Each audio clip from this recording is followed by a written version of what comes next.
ಕ್ರಿಯೆ ಅಂತ ಕರೀತೇವೆ, ಅಲ್ಲಿ ಕ್ರಿಯೆ ಮತ್ತು ಪ್ರತಿಕ್ರಿಯೆಗಳು ನಿರಂತರವಾಗಿ ಸಾಗ್ತಾ ಇದ್ದಾವೆ. There is an action and reaction in between the process. Where there is a process, there is an action and reaction in between the element. ಇಲ್ಲಿ ಪ್ರಕ್ರಿಯೆ ನಡೀತಾ ಇದೆ ಅಂದ್ರೆ ಅಲ್ಲಿ ಕ್ರಿಯೆ ಮತ್ತು ಪ್ರತಿಕ್ರಿಯೆಗಳು, ಆ ಪ್ರಕ್ರಿಯೆ ಒಳಗಡೆ ಇರ್ತಕ್ಕಂಥ ಚರಾಂಶಗಳ ಮಧ್ಯೆ ನಿರಂತರವಾಗಿ ಕ್ರಿಯೆ ಪ್ರತಿಕ್ರಿಯೆಗಳು ನಡೀತಾ ಇರೋದು ನಾವಿಲ್ಲಿ ಕಾಣ್ತೇವೆ. ಹಾಗಾಗಿ ಶಿಕ್ಷಣದ ಪ್ರಕ್ರಿಯೆಯಲ್ಲೂ ಕೂಡ ಈ ಚರಾಂಶಗಳ ಮಧ್ಯೆ ನಿರಂತರವಾದಂತ ಕ್ರಿಯೆ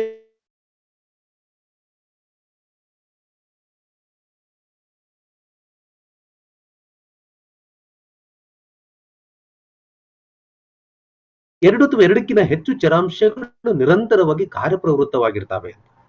ಹಾಗಾದ್ರೆ ಶಿಕ್ಷಣದ ಪ್ರಕ್ರಿಯೆಯಲ್ಲಿ ಎರಡು ಅಥವಾ ಎರಡಕ್ಕಿಂತ ಹೆಚ್ಚು ಚರಾಂಶಗಳು ಯಾವುದು ಅನ್ನುವಂತ ಒಂದು ಪ್ರಶ್ನೆಯನ್ನು ನಾವು ಹಾಕೊಂಡ್ರೆ, ಈ ಶಿಕ್ಷಣದ ಪ್ರಕ್ರಿಯೆಯಲ್ಲಿ ಪ್ರಮುಖವಾಗಿ ಶಿಕ್ಷಕ ಒಂದು ಚರಾಂಶ ಆದರೆ ವಿದ್ಯಾರ್ಥಿ ಮತ್ತೊಂದು ಚರಾಂಶ. ಹೀಗೆ ಶಿಕ್ಷಕ, ವಿದ್ಯಾರ್ಥಿ ಮತ್ತು ಇತರ ಅಂಶಗಳ ಜೊತೆಗೆ ನಿರಂತರವಾದಂತ ಒಂದು ಕ್ರಿಯೆ ಪ್ರತಿಕ್ರಿಯೆಗಳು ನಡೀತಾ ಇರ್ತವೆ. More than two elements are working together in the process. In education, more than two elements are working together. Hence, we can call education is a process. ಶಿಕ್ಷಣದಲ್ಲಿಯೂ ಕೂಡ ಎರಡು ಅಥವಾ ಎರಡಕ್ಕಿಂತ ಹೆಚ್ಚು ಚರಾಂಶಗಳು ನಿರಂತರವಾಗಿ ಕಾರ್ಯಪ್ರವೃತ್ತವಾಗಿರೋದ್ರಿಂದ ಇದನ್ನ ಒಂದು ಪ್ರಕ್ರಿಯೆ ಅಂತ ಕರೀತಾರೆ. There is a specific purpose beyond the process. ಯಾವುದೇ ಒಂದು ಪ್ರಕ್ರಿಯೆ ಸುಮ್ಮನೆ ನಡೆಯೋದಿಲ್ಲ, ಅದಕ್ಕೆ ನಿರ್ದಿಷ್ಟವಾದಂತ ಒಂದು ಉದ್ದೇಶ ಇರ್ತದೆ. ಶಿಕ್ಷಣಕ್ಕೂ ಕೂಡ, ಶಿಕ್ಷಣದ ಪ್ರಕ್ರಿಯೆ ಕೂಡ ಶಿಕ್ಷಕ ವಿದ್ಯಾರ್ಥಿಗಳ ಮಧ್ಯೆ ಯಾವ ಕ್ರಿಯೆ ಪ್ರತಿಕ್ರಿಯೆಗಳು ನಡೀತಾ ಇರ್ತವೆ ಅದಕ್ಕೆ ಒಂದು ನಿರ್ದಿಷ್ಟವಾದಂತ ಒಂದು ಉದ್ದೇಶ ಇರ್ತದೆ. ಪ್ರತಿದಿನದ ವರ್ಗಕೋಣೆಗೆ ನಿರ್ದಿಷ್ಟವಾದಂತ ಉದ್ದೇಶಗಳಿಂದಾಗಿ ಅವರಿಬ್ಬರ ಮಧ್ಯೆ ಅಥವಾ ಎರಡಕ್ಕಿಂತ ಹೆಚ್ಚು ಚರಾಂಶಗಳ ಮಧ್ಯೆ ನಿರಂತರವಾದಂತಹ ಕ್ರಿಯೆ ಪ್ರತಿಕ್ರಿಯೆಗಳು ನಡೀತಾ ಇರೋದನ್ನ ನಾವು ಕಾಣ್ತೇವೆ. Then you can go for nature of educational process. ಹೀಗೆ ಶಿಕ್ಷಣ ಒಂದು ಪ್ರಕ್ರಿಯೆ ಅಂತ ನಾವು ಒಪ್ಪಿಕೊಂಡಾಗ, ಹಾಗಾದ್ರೆ ಶಿಕ್ಷಣದ ಪ್ರಕ್ರಿಯೆ ಎಂತದ್ದು ಅಂತ ನಾವು ನೋಡೋದಾದ್ರೆ ಅದಕ್ಕೆ ಜೆ.ಎಸ್. ರಾಸ್ ಅನ್ನುವಂತ ಒಬ್ಬ ತತ್ವಜ್ಞಾನಿ ಹೀಗೆ ಹೇಳ್ತಾನೆ, it's a bipolar process. The nature of education is a bipolar process. ಶಿಕ್ಷಣದ ಪ್ರಕ್ರಿಯೆಯು ಒಂದು ದ್ವಿಮುಖವಾದಂತ ಪ್ರಕ್ರಿಯೆ. As we have seen the opinion of the James S Ross, he just called the process of education is just like a magnet which has two poles, that is north pole and south pole. James Ross ಅನ್ನುವಂತ ಒಬ್ಬ ಶಿಕ್ಷಣ ತಜ್ಞ ಹೀಗೆ ಹೇಳ್ತಾನೆ, ಶಿಕ್ಷಣವು ಒಂದು ದ್ವಿಮುಖವಾದಂತಹ ಪ್ರಕ್ರಿಯೆ. ಹಾಗಾದ್ರೆ ದ್ವಿಮುಖ ಪ್ರಕ್ರಿಯೆ ಅಂದ್ರೆ ಹೇಗೆ ಅಂದ್ರೆ, ಉದಾಹರಣೆಗೆ ಹೇಳೋದಾದ್ರೆ ಅದನ್ನ ಒಂದು ಅಯಸ್ಕಾಂತ ಅಂತ ಹೇಳ್ತಾನೆ. ಹೇಗೆ ಅಯಸ್ಕಾಂತಕ್ಕೆ ಎರಡು ಮುಖಗಳು, ಎರಡು ಧ್ರುವಗಳು, ಉತ್ತರ ಮತ್ತು ದಕ್ಷಿಣ ಧ್ರುವ ಇರ್ತವೋ, ಹಾಗೆ ಶಿಕ್ಷಣಕ್ಕೂ ಕೂಡ ಎರಡು ಮುಖಗಳು ಪ್ರಮುಖವಾಗಿ ಕಂಡು ಬರ್ತದೆ. ಒಂದು ಶಿಕ್ಷಕವಾದರೆ ಮತ್ತೊಂದು ವಿದ್ಯಾರ್ಥಿ. ಶಿಕ್ಷಕ ವಿದ್ಯಾರ್ಥಿಗಳ ಮೇಲೆ ನಿರಂತರವಾದಂತಹ ಪ್ರಭಾವ ಬೀರ್ತಾನೆ, ವಿದ್ಯಾರ್ಥಿಗಳು ಶಿಕ್ಷಕರ ಮೇಲೆ ಪ್ರತಿಕ್ರಿಯೆ ಮಾಡ್ತಾರೆ. ಹೀಗೆ ಶಿಕ್ಷಕ ವಿದ್ಯಾರ್ಥಿಗಳ ಮಧ್ಯೆ ನಿರಂತರವಾದಂತಹ ಕ್ರಿಯೆ ಪ್ರತಿಕ್ರಿಯೆಗಳು ಸಾಗ್ತಾ ಇರೋದ್ರಿಂದ ಅದನ್ನ ಒಂದು ದ್ವಿಮುಖವಾದಂತಹ ಪ್ರಕ್ರಿಯೆ ಅಂತ ನಾವು ಕರೀತೇವೆ. ಇದೇ ವ್ಯಾಖ್ಯಾನವನ್ನ ಜಾನ್ ಆಡಮ್ ಕೂಡ ಹೇಳ್ತಾನೆ, ಶಿಕ್ಷಣವು ಒಂದು ದ್ವಿಮುಖವಾದಂತಹ ಪ್ರಕ್ರಿಯೆ. ಈ ಪ್ರಕ್ರಿಯೆನ ಚರ್ಚೆ ಮಾಡುವಾಗ it's not a bipolar process, it is a tripolar process according to John Dewey. John Dewey ಅನ್ನುವಂತ ಒಬ್ಬ ಶಿಕ್ಷಣ ತಜ್ಞ ಈ ಶಿಕ್ಷಣದ ಪ್ರಕ್ರಿಯೆಯನ್ನ ದ್ವಿಮುಖ ಅಂತ ಒಪ್ಪಿಕೊಳ್ಳೋದಿಲ್ಲ. ಆತ ಶಿಕ್ಷಣದ ಪ್ರಕ್ರಿಯೆ ಅಂತ ಒಪ್ಪಿಕೊಳ್ತಾನೆ, ಆದ್ರೆ ಇದು ದ್ವಿಮುಖವಾದಂತದ್ದಲ್ಲ, ಇದು ಒಂದು ತ್ರಿಮುಖವಾದಂತ ಪ್ರಕ್ರಿಯೆ. It's a tripolar process according to John Dewey. What are the three important polars in the process of education? One is teacher, second one is students, and third one is environment, so-called content or the curriculum. John ಡೂಯಿಯ ದೃಷ್ಟಿಯಲ್ಲಿ ಶಿಕ್ಷಣ ಅನ್ನುವಂಥದ್ದು ತ್ರಿಮುಖವಾದಂತಹ ಪ್ರಕ್ರಿಯೆ. ತ್ರಿಮುಖವಾದಂತಹ ಪ್ರಕ್ರಿಯೆಯಲ್ಲಿ ಒಂದು ಮುಖ ಶಿಕ್ಷಕನಾದರೆ, ಮತ್ತೊಂದು ಮುಖ ವಿದ್ಯಾರ್ಥಿ, ಇನ್ನೊಂದು ಮುಖ ವಾತಾವರಣ ಅಥವಾ ಪಠ್ಯಕ್ರಮ ಅಂತ ಕರಿತೀವಿ. ಅಂದ್ರೆ ಶಿಕ್ಷಕ ವಿದ್ಯಾರ್ಥಿಗಳ ಮಧ್ಯೆ ಕ್ರಿಯೆ ಪ್ರತಿಕ್ರಿಯೆಗಳು ನಡೆಯೋದು ವಾತಾವರಣದೊಂದಿಗೆ, ಪಠ್ಯಕ್ರಮದೊಂದಿಗೆ. ಪಠ್ಯಕ್ರಮವನ್ನ ಇಟ್ಕೊಂಡು ಶಿಕ್ಷಕ ವಿದ್ಯಾರ್ಥಿಗಳ ಮಧ್ಯೆ ನಿರಂತರವಾದಂತಹ ಕ್ರಿಯೆ ಪ್ರತಿಕ್ರಿಯೆಗಳು ಸಾಗ್ತಾ ಇದ್ದಾವೆ. ಹಾಗಾಗಿ ಜಾನ್ ಡೂಯಿ ಶಿಕ್ಷಣವನ್ನ ಒಂದು ತ್ರಿಮುಖವಾದಂತಹ ಪ್ರಕ್ರಿಯೆ ಅಂತ ಕರೀತಾನೆ. But in a modern society, especially in the modern era, education can be called it as not a bipolar one, not a tripolar one, it's a multipolar process. ಇವತ್ತು ಆಧುನಿಕ ಶಿಕ್ಷಣವನ್ನು ನಾವು ನೋಡೋದಾದ್ರೆ ಇದು ದ್ವಿಮುಖವೂ ಹೌದು, ತ್ರಿಮುಖವೂ ಹೌದು, ಅಥವಾ ದ್ವಿಮುಖವೂ ಅಲ್ಲ, ತ್ರಿಮುಖವೂ ಅಲ್ಲ, ಇದು ಒಂದು ಬಹುಮುಖವಾದಂತಹ ಪ್ರಕ್ರಿಯೆ. ಒಬ್ಬ ವಿದ್ಯಾರ್ಥಿ ಶಿಕ್ಷಣದ ಕೇಂದ್ರದಲ್ಲಿದ್ದರೆ ವಿದ್ಯಾರ್ಥಿಗಳ ಸುತ್ತ ಹಲವಾರು ಅಂಶಗಳು, ಅದು ಶಿಕ್ಷಕ ಇರಬಹುದು, ಅನುಭವಗಳು ಇರಬಹುದು, ಪಠ್ಯಕ್ರಮ ಇರಬಹುದು, ಪಠ್ಯಪುಸ್ತಕ ಇರಬಹುದು, ಅಥವಾ ನೆರೆಹೊರೆಯವರು ಇರಬಹುದು, ಸಮಾಜ ಇದೆ, ಮಾಧ್ಯಮಗಳಿದಾವೆ, ಅಥವಾ ಏನು ಶಾಲಾ ಕಾಲೇಜುಗಳ ವ್ಯವಸ್ಥೆ ಆಡಳಿತ ಇದೆ.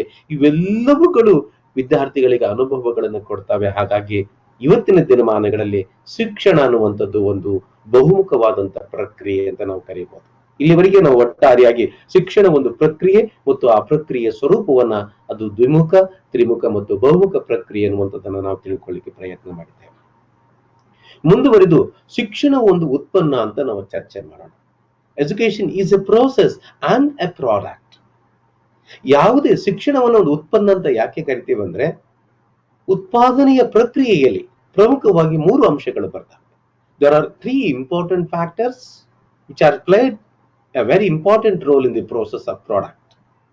One is input, so-called raw material. There is a process, so-called industrial process or production process, and there is a product. This is the concept of industry. ಯಾವುದೇ ಒಂದು ಉದ್ಯಮವನ್ನು ತೆಗೆದುಕೊಂಡ್ರೆ ಉದ್ಯಮಗಳಲ್ಲಿ ಉತ್ಪಾದನೆಯನ್ನ ಕಾಣ್ತೇವೆ. ಉತ್ಪಾದನೆಯಲ್ಲಿ ಕಚ್ಚಾ ವಸ್ತುಗಳನ್ನ ನಾವು ಇನ್ಪುಟ್ ಆಗಿ ಹಾಕ್ತೇವೆ, ಆಗಮಾಂಗಗಳಾಗಿ ಹಾಕೊಳ್ತೇವೆ. ಅಲ್ಲಿ ಪ್ರಕ್ರಿಯೆ ನಡೀತದೆ, ಮಷಿನ್ಗಳ ಮೂಲಕ ಪ್ರಕ್ರಿಯೆ ನಡೀತದೆ. ಅದನ್ನು ನಾವು ಪ್ರೊಡಕ್ಷನ್ ಪ್ರೋಸೆಸ್ ಅಂತ ಕರಿತೇವೆ. ಅದಾದ ನಂತರ ಆ ಪ್ರೊಡಕ್ಷನ್ ಪ್ರೋಸೆಸ್ ನಂತರ ಒಂದು ಉತ್ಪನ್ನ, ಒಂದು ಸಿದ್ಧವಾದಂತಹ ವಸ್ತು ಹೊರಗಡೆ ಬರೋದನ್ನ ಕಾಣ್ತೇವೆ. ಈ ಒಂದು ಪರಿಕಲ್ಪನೆಯನ್ನ ಶಿಕ್ಷಣದ ರಂಗಕ್ಕೆ ನಾವು ಅನ್ವಯನ ಮಾಡಿದರೆ ಶಿಕ್ಷಣವೂ ಕೂಡ ಒಂದು ಉತ್ಪನ್ನ ಅಂತ ನಾವು ಕರಿತೇವೆ. ಸೊ ಇಲ್ಲಿ ರಾ ಮೆಟೀರಿಯಲ್ಸ್ ಯಾವುದು ಅಂದ್ರೆ, ಅನನುಭವಿಕ ವ್ಯಕ್ತಿ ಅಥವಾ ವಿದ್ಯಾರ್ಥಿಗಳನ್ನ ನಾವು ಇನ್ಪುಟ್ ಅಂತ ಕರಿತೇವೆ. There is a teaching learning process. ಬೋಧನಾ ಕಲಿಕಾ ಪ್ರಕ್ರಿಯೆ ಎನ್ನುವಂಥದ್ದು ಈ ಪ್ರಕ್ರಿಯೆಯಲ್ಲಿದೆ. ಉತ್ಪನ್ನ ಅನ್ನುವಂಥದ್ದು ಇದು ಒಂದು ಸಿದ್ಧ ವಸ್ತು. ಆ ಸಿದ್ಧ ವಸ್ತು ಅಂದ್ರೆ ವ್ಯಕ್ತಿತ್ವ ಅಥವಾ ವ್ಯಕ್ತಿಯ ವ್ಯಕ್ತಿತ್ವದಲ್ಲಿ ಆಗುವಂತ ಬದಲಾವಣೆಗಳಂತ ಕರಿತೇವೆ. ಆ ಕ್ವಾಲಿಟಿ ಅನ್ನುವಂಥದ್ದು, ಪ್ರಾಡಕ್ಟ್ ಅನ್ನುವಂಥದ್ದು, ಅದು ಸಾಮಾನ್ಯವಾಗಿ ಉತ್ಪಾದನೆ ಅನ್ನುವಂಥದ್ದು ಅದು ಕ್ವಾಲಿಟೇಟಿವ್ ಆಗಿರ್ತದೆ. The product which we are going to get from the educational process is a qualitative one. ಶಿಕ್ಷಣದ ಪ್ರಕ್ರಿಯೆ ಮೂಲಕ ಉತ್ಪಾದನೆಯಾದಂತಹ ವಸ್ತು ಹೇಗಿರುತ್ತಂದ್ರೆ ಗುಣಾತ್ಮಕವಾಗಿರುತ್ತದೆ. ಅದು ವ್ಯಕ್ತಿಯ ಒಳಗಡೆ ಗುಣಾತ್ಮಕ ಬದಲಾವಣೆಗಳನ್ನ ತಂದಿರ್ತದೆ. It is quality in nature. ಅಂದ್ರೆ ಒಬ್ಬ ವ್ಯಕ್ತಿಯನ್ನ ಒಬ್ಬ ನಾಗರಿಕನನ್ನಾಗಿ ಮಾಡುವಂಥದ್ದು. We are going to make the individual as a civilised one. We are going to make the individual as a knowledgeable one. ಸಮಗ್ರ ಜ್ಞಾನ ಹೊಂದಿದಂತ ವ್ಯಕ್ತಿಯನ್ನ, ಅನುಭವ ಹೊಂದಿದಂತ ವ್ಯಕ್ತಿಯನ್ನ ಒಬ್ಬ ರ್ಯಾಷನಲ್ ಥಿಂಕರ್ ಅನ್ನಾಗಿ, ಒಬ್ಬ ವೈಚಾರಿಕ ಚಿಂತಕನನ್ನಾಗಿ ವ್ಯಕ್ತಿಯನ್ನು ಮಾಡ್ತದೆ. ಹಾಗಾಗಿ ಶಿಕ್ಷಣ ಅನ್ನುವಂತ ಪ್ರಕ್ರಿಯೆಯಲ್ಲಿ ಇನ್ಪುಟ್ ಇದೆ, ಟೀಚಿಂಗ್ ಲರ್ನಿಂಗ್ ಪ್ರೋಸೆಸ್ ಇದೆ ಮತ್ತು ಪ್ರಾಡಕ್ಟ್ ಇದೆ. ಪ್ರಾಡಕ್ಟ್ ಅನ್ನು ನೋಡಿದ್ರೆ ಒಬ್ಬ ಅತ್ಯುತ್ತಮವಾದಂತಹ ವ್ಯಕ್ತಿಯನ್ನ, ಗುಣಾತ್ಮಕ ವ್ಯಕ್ತಿಯಲ್ಲಿ ನಾವು ಬೆಳೆಸುವುದನ್ನು ನಾವು ಶಿಕ್ಷಣವು ಒಂದು ಉತ್ಪನ್ನ ಅಂತ ಕರೀತೇವೆ. Come to the second one, features of education. It is an attempt to develop a man. ಶಿಕ್ಷಣವು ಒಂದು ಮಾನವನನ್ನ ಬೆಳೆಸುವಂತ ಒಂದು ಪ್ರಕ್ರಿಯೆ, ಮಾನವನನ್ನ ವಿಕಸಿಸುವಂತ ಒಂದು ಪ್ರಕ್ರಿಯೆ, ಒಂದು ಪ್ರಯತ್ನ. It is an attempt to develop a man. So education is a process and it is an attempt to develop a man. Generally, man is an animal being. We are going to convert the animal being into the human being. ಸಾಮಾನ್ಯ ಮಗುವನ್ನು ನಾವು ಗಮನಕ್ಕೆ ತಂದುಕೊಂಡ್ರೆ ಮಗುವಿನ ಪ್ರವೃತ್ತಿ ಪ್ರಾಣಿ ಪ್ರವೃತ್ತಿ ಆಗಿರ್ತದೆ. ಹೀಗೆ ಪ್ರಾಣಿ ಪ್ರವೃತ್ತಿಯಾಗಿರ್ತಕ್ಕಂಥ ಮಗು ಶಿಕ್ಷಣಕ್ಕೆ ಬಂದಾಗ ಶಿಕ್ಷಣದ ಪ್ರಕ್ರಿಯೆಯ ಮೂಲಕ ಉತ್ಪನ್ನ ಹೇಗಾಗುತ್ತೆ, ಬದಲಾವಣೆ ಏನಾಗುತ್ತೆ ಅಂದ್ರೆ ಒಬ್ಬ ಮಾನವನನ್ನಾಗಿ ಪರಿವರ್ತನೆಯನ್ನು ಮಾಡುವಂತ ಕೆಲಸ ಶಿಕ್ಷಣ ಮಾಡುತ್ತೆ. It is a inculcation of human tendency. ಈ ಶಿಕ್ಷಣದ ಪ್ರಕ್ರಿಯೆಯಲ್ಲಿ ಏನನ್ನ ನಾವು ಮಾಡ್ತೀವಿ ಅಂದ್ರೆ ಮಾನವೀಯ ಪ್ರವೃತ್ತಿಗಳನ್ನ ಮಗುವಿನಲ್ಲಿ ಬೆಳೆಸಲಿಕ್ಕೆ ಪ್ರಯತ್ನ ಮಾಡ್ತೀವಿ.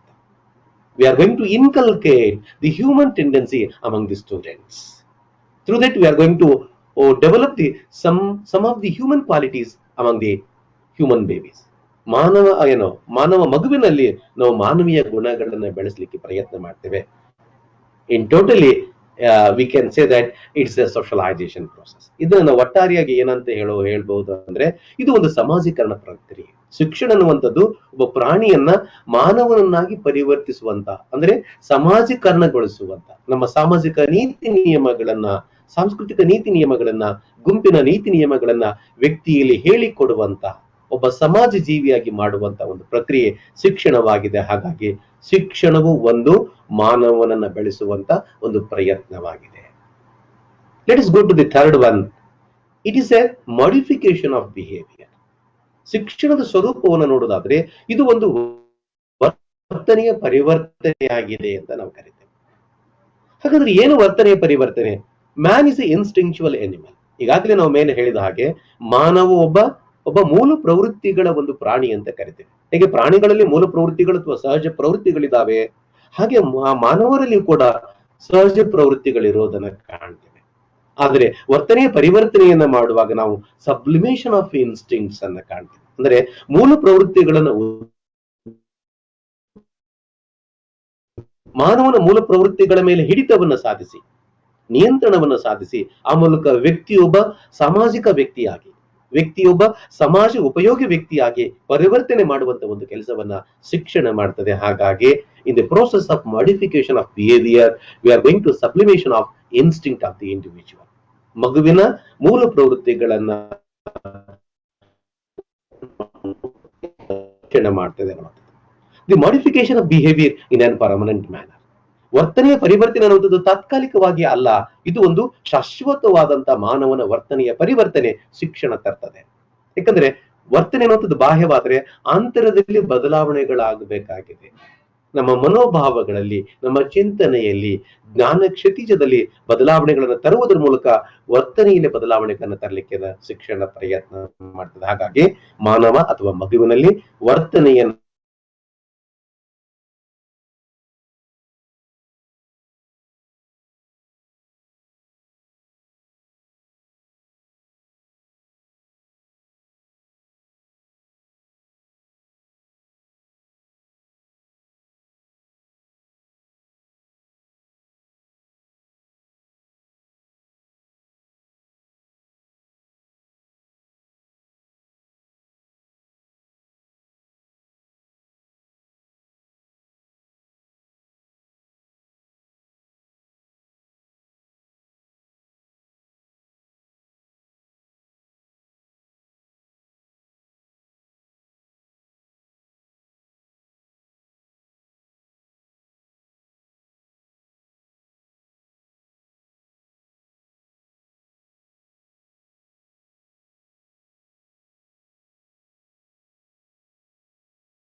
ಸರ್, ನಿಮ್ದು ಧ್ವನಿ ಕೇಳಿಸ್ತಾ ಇಲ್ಲ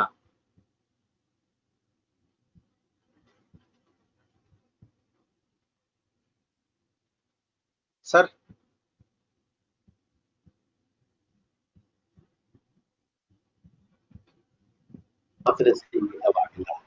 ಶಿಕ್ಷಣ ಅನ್ನುವಂಥದ್ದು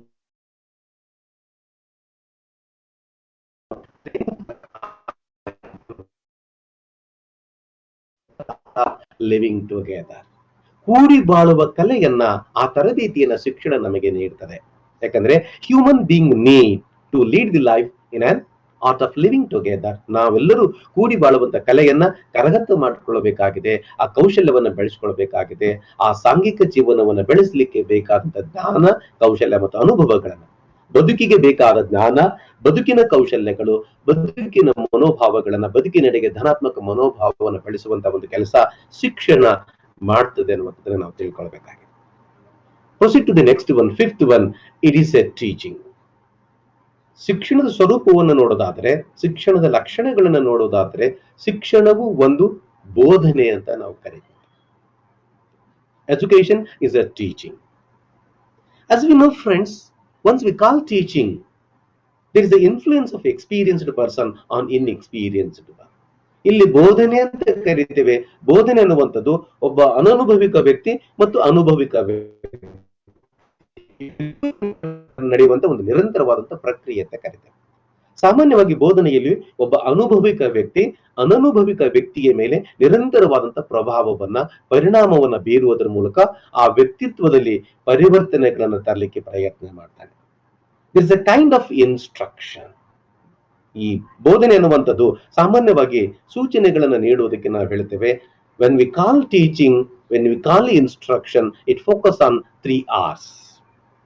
3 R's. First R stands for reading, second R writing and arithmetic. ಓದೋದು, ಬರೆಯೋದು ಮತ್ತು ಲೆಕ್ಕವನ್ನು ಮಾಡುವಂತ ಒಂದು ಬೋಧನೆಗೆ ಸಂಬಂಧಿಸಿದ ಮಾಹಿತಿಗಳನ್ನು ಕೊಡೋದು ಸಂಕುಚಿತಾರ್ಥದಲ್ಲಿ ಶಿಕ್ಷಣವಾದರೆ, ಅದರ ಜೊತೆಗೆ a kind of instruction related to development of 3 R's and 3 H's ಅಂತ ಕರೀತೀವಿ. 3 R'ಗಳಂದ್ರೆ ರೀಡಿಂಗ್, ರೈಟಿಂಗ್, ಅರ್ಥಮೆಟಿಕ್. ಓದೋದು, ಬರೆಯೋದು ಮತ್ತು ಲೆಕ್ಕವನ್ನು ಮಾಡೋದು, ಕಲಿಸೋದು ಅಷ್ಟೇ ಶಿಕ್ಷಣದ ಕೆಲಸ ಅಲ್ಲ, ಅದಷ್ಟೇ ಬೋಧನೆಯಲ್ಲ. ಅದರ ಜೊತೆಗೆ ಡೆವಲಪ್ಮೆಂಟ್ ಆಫ್ 3 H's ಅಂತ ಕರೀತೇವೆ. 3 H's means 1 H stands for head, heart and hand ಅಂತ ಕರೀತೇವೆ. Head, heart and hand.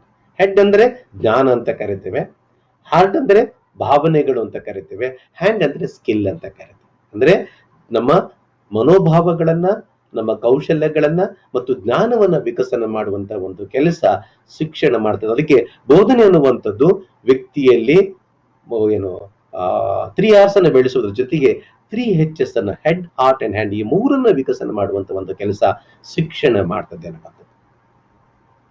Friends, proceed to the next one. It's a indoctrination. ಶಿಕ್ಷಣದ ಮತ್ತೊಂದು ಲಕ್ಷಣ ಅಥವಾ ಸ್ವರೂಪ ಅಂದ್ರೆ ಇದು ಒಂದು ತತ್ವಗಳ ಉಪದೇಶವಾಗಿದೆ. It's a kind of indoctrination. ತತ್ವಗಳ ಉಪದೇಶ, ಅದು ಶಿಕ್ಷಣ ಅಂತ ಕರೀತೇವೆ. ಏನು ತತ್ವಗಳ ಉಪದೇಶ? Preaching the principles of life. We need the principles of life. Without understanding the principles of life, it is very difficult to cope up with the changing environment. ಒಬ್ಬ ವ್ಯಕ್ತಿ ವಾತಾವರಣಕ್ಕೆ ಹೊಂದಾಣಿಕೆ ಆಗಬೇಕು ಅಂದರೆ ಬದುಕಿನ ತತ್ವಗಳನ್ನು ಅರ್ಥ ಮಾಡ್ಕೊಳ್ಬೇಕಾಗಿದೆ. ಅದನ್ನ ತಿಳಿಸಿಕೊಡುವಂತ ಒಂದು ಕೆಲಸ ಶಿಕ್ಷಣ ಮಾಡ್ತದೆ.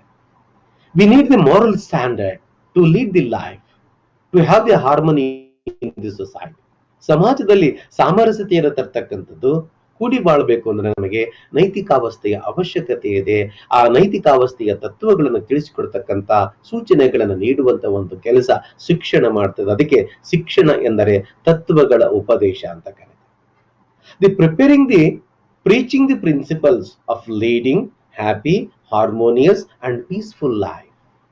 ಯಾವ ತತ್ವಗಳನ್ನು ಕುರಿತು ಶಿಕ್ಷಣ ನಮಗೆ ಹೇಳಿಕೊಡ್ತದೆ ಅಂದ್ರೆ ಸಂತೋಷದಾಯಕ ಬದುಕನ್ನ, ಸಮರಸಾತ್ಮಕ ಬದುಕನ್ನ ಮತ್ತು ಶಾಂತಿಯುತ ಬದುಕಿಗೆ ಅಗತ್ಯವಾದಂತಹ ತತ್ವಗಳನ್ನು ನಮಗೆ ತಿಳಿಸಿಕೊಡ್ತದೆ, ನಮಗೆ ಬೋಧನೆ ಮಾಡ್ತದೆ. ಆ ಮೂಲಕ ನಾವು ನಮ್ಮ ಬದುಕನ್ನ ಖುಷಿಯಿಂದ ಲೀಡ್ ಮಾಡ್ಲಿಕ್ಕೆ ಅದು ನಮಗೆ ಪೂರಕವಾಗಿದೆ. ಹಾಗಾಗಿ ಶಿಕ್ಷಣ ಅನ್ನುವಂಥದ್ದು ಬದುಕಿಗೆ ಅಗತ್ಯವಾದಂತಹ ತತ್ವಗಳ ಉಪದೇಶಗಳನ್ನ ಮಾಡ್ತದೆ. ಆ ಮೂಲಕ ವ್ಯಕ್ತಿ ಸಾಮರಸ್ಯತೆಯಿಂದ ಬದುಕಲಿಕ್ಕೆ ಸಾಧ್ಯತೆ ಇದೆ ಅನ್ನುವಂಥದ್ದು. Proceed to the 7th one. It is a continuous organization and reorganization of activity and experiences. ಶಿಕ್ಷಣ ಅನ್ನುವಂಥದ್ದು ಅದರ ಸ್ವರೂಪವನ್ನು ಕೊಡುತ್ತೆ. ಇದು ಒಂದು ನಿರಂತರವಾದಂತ ಚಟುವಟಿಕೆಗಳ ಮತ್ತು ಅನುಭವಗಳ ಒಂದು ಸಂಘಟನೆ ಮತ್ತು ಮರು ಸಂಘಟನೆ ಅಂತ. ಶಿಕ್ಷಣವು ಒಂದು ಚಟುವಟಿಕೆಗಳ ನಿರಂತರವಾದಂತ ಸಂಘಟನೆ ಮತ್ತು ಮರು ಸಂಘಟನೆ ಆಗಿದೆ. It's a continuous organization and reorganization of activities and experiences. As we know, friends, the activities to gain the life experiences, there's a need of n number of activities. Or we can say that we have to provide the ample scope for each and every one individual to get the life experiences, so-called hands-on experiences. ಬದುಕಿನ ಅನುಭವಗಳನ್ನ ಪಡ್ಕೊಳ್ಳಿಕ್ಕೆ ಅಗತ್ಯವಾದಂತಹ ಏನೆಲ್ಲ ಚಟುವಟಿಕೆಗಳನ್ನ ಸಂಘಟನೆ ಮಾಡ್ತದೆ, ಮರು ಸಂಘಟನೆ ಮಾಡ್ತದೆ. ಶಿಕ್ಷಣ ಅನ್ನುವಂಥದ್ದು ಚಟುವಟಿಕೆಗಳ ಸಂಘಟನೆ. ಹಲವಾರು ಚಟುವಟಿಕೆಗಳಲ್ಲಿ ವ್ಯಕ್ತಿ ತೊಡಗಿಕೊಳ್ಳುವುದರ ಮೂಲಕವಾಗಿ ತನ್ನ ಬದುಕಿನ ಅನುಭವಗಳನ್ನ ವ್ಯಕ್ತಿ ಪಡ್ಕೊಳ್ತಾನೆ.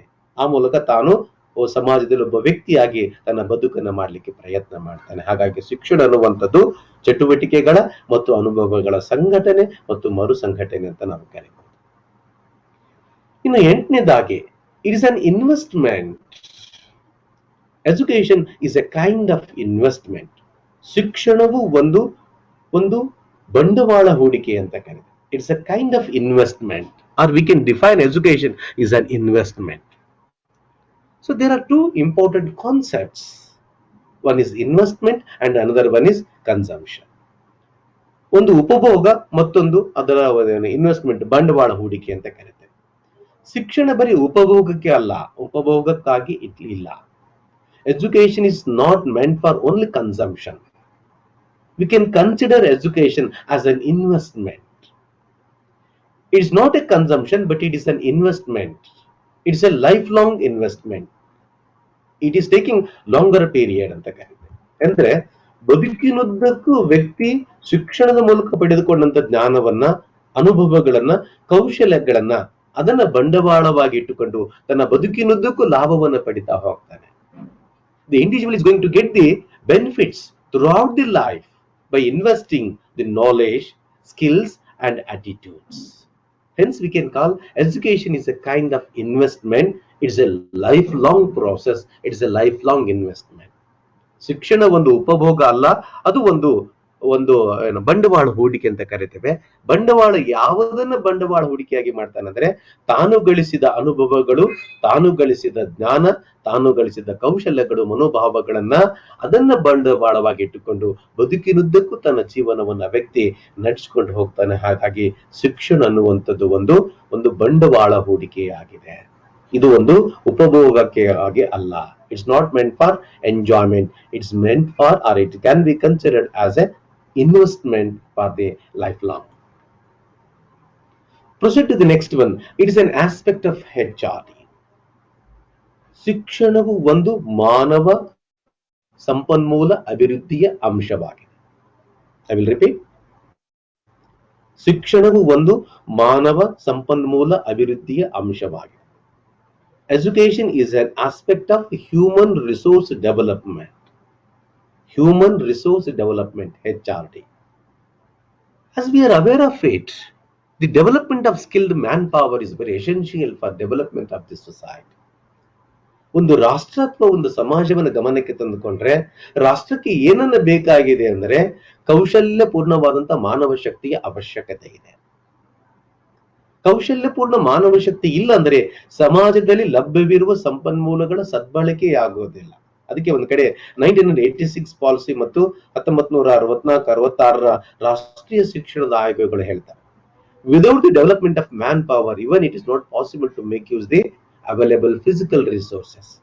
ಮಾನವ ಶಕ್ತಿಯ ವಿಕಸನದ ಹೊರತು ನಮ್ಮ ವಿಕಸನವಾಗದೇ ಇದ್ರೆ ಭೌತಿಕ ಸಂಪನ್ಮೂಲಗಳ ಸದ್ಬಳಕೆ ಆಗೋದಿಲ್ಲ ಅಂತ.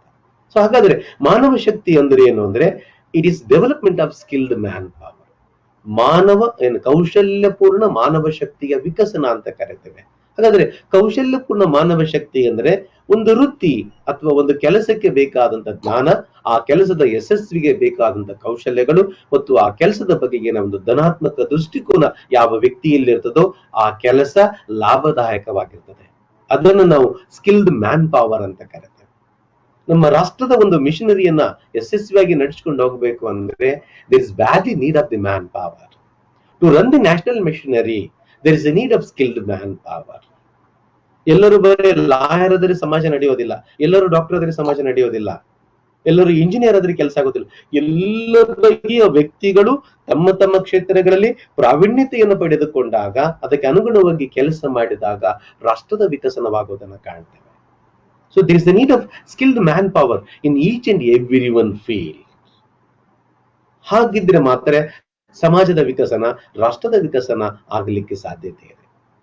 ದಿ ಆಗ್ಮೆಂಟೇಟಿಂಗ್ ಮ್ಯಾನ್ ಪವರ್ ಅಂದ್ರೆ ಇಲ್ಲಿ ಮಾನವ ಶಕ್ತಿಗೆ ವಿಕಸನ ಮಾಡುವಂತ ಒಂದು ಕೆಲಸ ಶಿಕ್ಷಣ ಮಾಡ್ತದೆ. ಆಯಾ ವ್ಯಕ್ತಿಯಲ್ಲಿ ಯಾವ ಶಕ್ತಿಗಳು ಹೆಚ್ಚಿಗಿದ್ದಾವೆ ಅದನ್ನ ಗುರುತಿಸಿ ಆ ಶಕ್ತಿಗೆಯನ್ನ ಬೆಳೆಸಲಿಕ್ಕೆ ಬೇಕಾದಂತ ತರಬೇತಿಯನ್ನ ಶಿಕ್ಷಣ ಕೊಡೋದ್ರಿಂದ through education we can augmentate the manpower. ಮಾನವ ಶಕ್ತಿಯನ್ನ ವೃದ್ಧಿಸಲಿಕ್ಕೆ ಪ್ರಯತ್ನ ಮಾಡ್ತೇವೆ.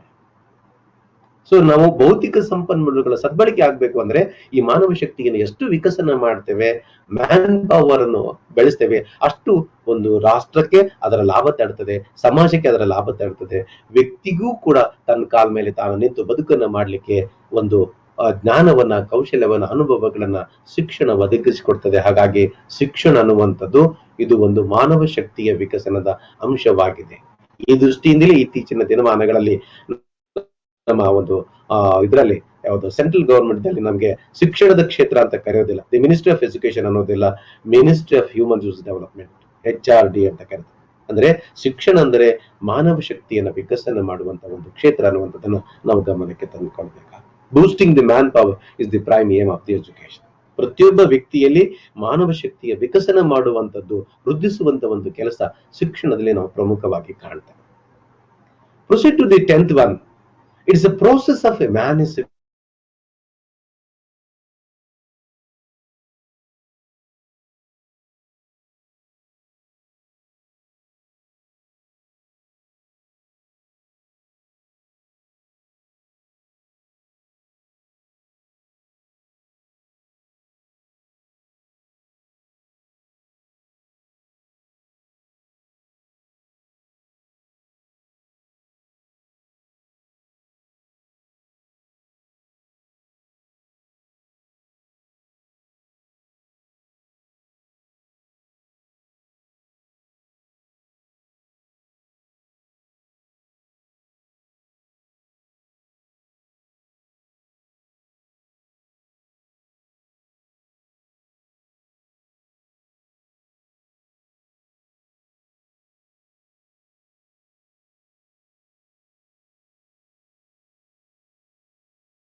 ಅಜ್ಞಾನದಿಂದ ಜ್ಞಾನದತ್ತ ವ್ಯಕ್ತಿಯನ್ನು ಕರೆದುಕೊಂಡು ಹೋಗುವಂತ ಕೆಲಸ ಮಾಡ್ತದೆ. ಅದಕ್ಕಾಗಿ ಅಸತೋಮ ಸದ್ಗಮಯ, ತಮಸೋಮ ಜ್ಯೋತಿರ್ಗಮಯ ಅಂತ ಕರಿತೇವೆ. We have to bring the individual from ignorance in to the light or darkness in to the light. ಆ ಕೆಲಸವನ್ನ ಶಿಕ್ಷಣ ಮಾಡ್ತದೆ. ತನ್ನ ಸಂಕುಚಿತ ಮನೋಭಾವವನ್ನು ಹೋಗಲಾಡಿಸಿ ಒಂದು ವಿಶಾಲವಾದಂತಹ ದೃಷ್ಟಿಕೋನದಿಂದ ತನ್ನ ಸುತ್ತಲಿರುವಂತ ಪರಿಸರವನ್ನ ನಿಯಂತ್ರಣ ಮಾಡಿಕೊಂಡು ಅದಕ್ಕೆ ಬೇಕಾದಂತ ಶಕ್ತಿ ಸಾಮರ್ಥ್ಯಗಳನ್ನು ಬೆಳೆಸಿಕೊಂಡು ಆ ಒಂದು ಬಂಧನಗಳಿಂದ ಬಿಡುಗಡೆ ಪಡೆದುಕೊಳ್ಳುವಂತ ಒಂದು ಶಕ್ತಿ ಶಿಕ್ಷಣ ನೀಡುವುದರಿಂದ ಶಿಕ್ಷಣವು ಒಂದು ಬಂಧ ವಿಮೋಚನಕಾರಿ ಪ್ರಕ್ರಿಯೆಯಾಗಿದೆ. We can say education is a process of emancipation. Friends, proceed to the next one. Education is a kind of guidance. ಶಿಕ್ಷಣವು ಒಂದು ಮಾರ್ಗದರ್ಶನದ ಪ್ರಕ್ರಿಯೆಯಾಗಿದೆ, ಮಾರ್ಗದರ್ಶನದ ವಿಧವಾಗಿದೆ. As we are aware of it, friends, there is a need of guidance. It is a kind of assistance given to the needy man. ಮಾರ್ಗದರ್ಶನ ಅಂದ್ರೆ ಏನು ಅಂತ ಮೊದಲು ಸ್ವಲ್ಪ ನೋಡುವ ನಾವು. ಮಾರ್ಗದರ್ಶನ ಅಂದ್ರೆ ಯಾರಿಗೆ ಅಗತ್ಯವಾಗಿದೆಯೋ ಅವರಿಗೆ ಒಂದು ಸಹಾಯವನ್ನ ನೀಡುವಂಥದ್ದು. Kind of assistance given to the needy man. ಯಾರು ಸಮಸ್ಯೆಯಲ್ಲಿದ್ದಾರೋ, ಯಾರು ತೊಂದರೆಯಲ್ಲಿದ್ದಾರೋ ಅವರಿಗೆ ಒಂದು ಸಹಾಯವನ್ನ ನೀಡುವಂತ ಒಂದು ಪ್ರಕ್ರಿಯೆಯನ್ನ ನಾವಿಲ್ಲಿ ಮಾರ್ಗದರ್ಶನ ಅಂತ ಕರೀತೇವೆ. ಸೊ ಇಲ್ಲಿ ಗೈಡೆನ್ಸ್ ಅನ್ನುವಂಥದ್ದು, ಮಾರ್ಗದರ್ಶನ ಅನ್ನೋದು ಯಾರಿಗೆ ಬೇಕಾಗಿದೆ ಅಂದ್ರೆ ವ್ಯಕ್ತಿಗೆ ತನ್ನ ಬದುಕನ್ನು ಯಶಸ್ಸು ಮಾಡಿಕೊಳ್ಳಿಕ್ಕೆ ಮಾರ್ಗದರ್ಶನದ ಅವಶ್ಯಕತೆ. Individual need guidance to get the success in their life. So guidance means strengthening the individual to overcome from their problems. ವ್ಯಕ್ತಿಯ ಸಮಸ್ಯೆಗಳನ್ನು ನಾವು ತೆಗೆದುಕೊಳ್ಳೋದಲ್ಲ, ವ್ಯಕ್ತಿ ತನ್ನ ಸಮಸ್ಯೆಗಳನ್ನು ತಾನೇ ಅರಿತುಕೊಂಡು ತಾನೇ ಸಂಪದ್ಭರಿತನಾಗಿ ತಾನೇ ತನ್ನ ಸಮಸ್ಯೆಗಳಿಗೆ ಪರಿಹಾರ ಕಂಡುಕೊಳ್ತಕ್ಕಂತ ಒಂದು ಸಾಮರ್ಥ್ಯವನ್ನ ವ್ಯಕ್ತಿಯಲ್ಲಿ ಬೆಳೆಸುವಂತ ಒಂದು ಪ್ರಕ್ರಿಯೆಯನ್ನ, ಒಂದು ಸಹಾಯವನ್ನ ನಾವು ಇವತ್ತಿನ ಮಾರ್ಗದರ್ಶನ ಅಂತ ಕರೀತೀವಿ. The guidance is nothing but strengthening the individual to overcome from the problems. ಅವರವರ ಸಮಸ್ಯೆಗಳಿಂದ ತಮ್ಮ ಸಾಮರ್ಥ್ಯಗಳನ್ನು ತಾವೇ ಅರ್ಥ ಮಾಡಿಕೊಂಡು ತಮ್ಮ ಸಮಸ್ಯೆಗಳಿಂದ ತಾವೇ ಹೊರಬರಲಿಕ್ಕೆ ಅಗತ್ಯವಾದಂತಹ ಸಾಮರ್ಥ್ಯಗಳನ್ನು ವ್ಯಕ್ತಿಯಲ್ಲಿ ಜಾಗೃತಾವಸ್ಥೆಗೆ ತರಲಿಕ್ಕೆ ಕೊಡುವಂತ ಒಂದು ಸಹಾಯವನ್ನ ನಾವಿಲ್ಲಿ ಮಾರ್ಗದರ್ಶನ ಅಂತ ಕರೀತೀವಿ. ಇನ್ನು ಶಿಕ್ಷಣ ಒಂದು ಮಾರ್ಗದರ್ಶನ ಅಂದಾಗ ಎಂತ ಮಾರ್ಗದರ್ಶನವನ್ನು ಶಿಕ್ಷಣದಲ್ಲಿ ನಾವು ಕಾಣ್ತೇವೆ? Once we accept education is a guidance, definitely what kind of guidance education can give? ಎಂತ ಮಾರ್ಗದರ್ಶನ ಶಿಕ್ಷಣ ನೀಡುತ್ತದೆ ಅಂತ ನಾವು ನೋಡೋದಾದ್ರೆ ಇಲ್ಲಿ 3 ತರನಾದಂತಹ ಮಾರ್ಗದರ್ಶನಗಳನ್ನ ನಾವು ಕಾಣ್ತೇವೆ.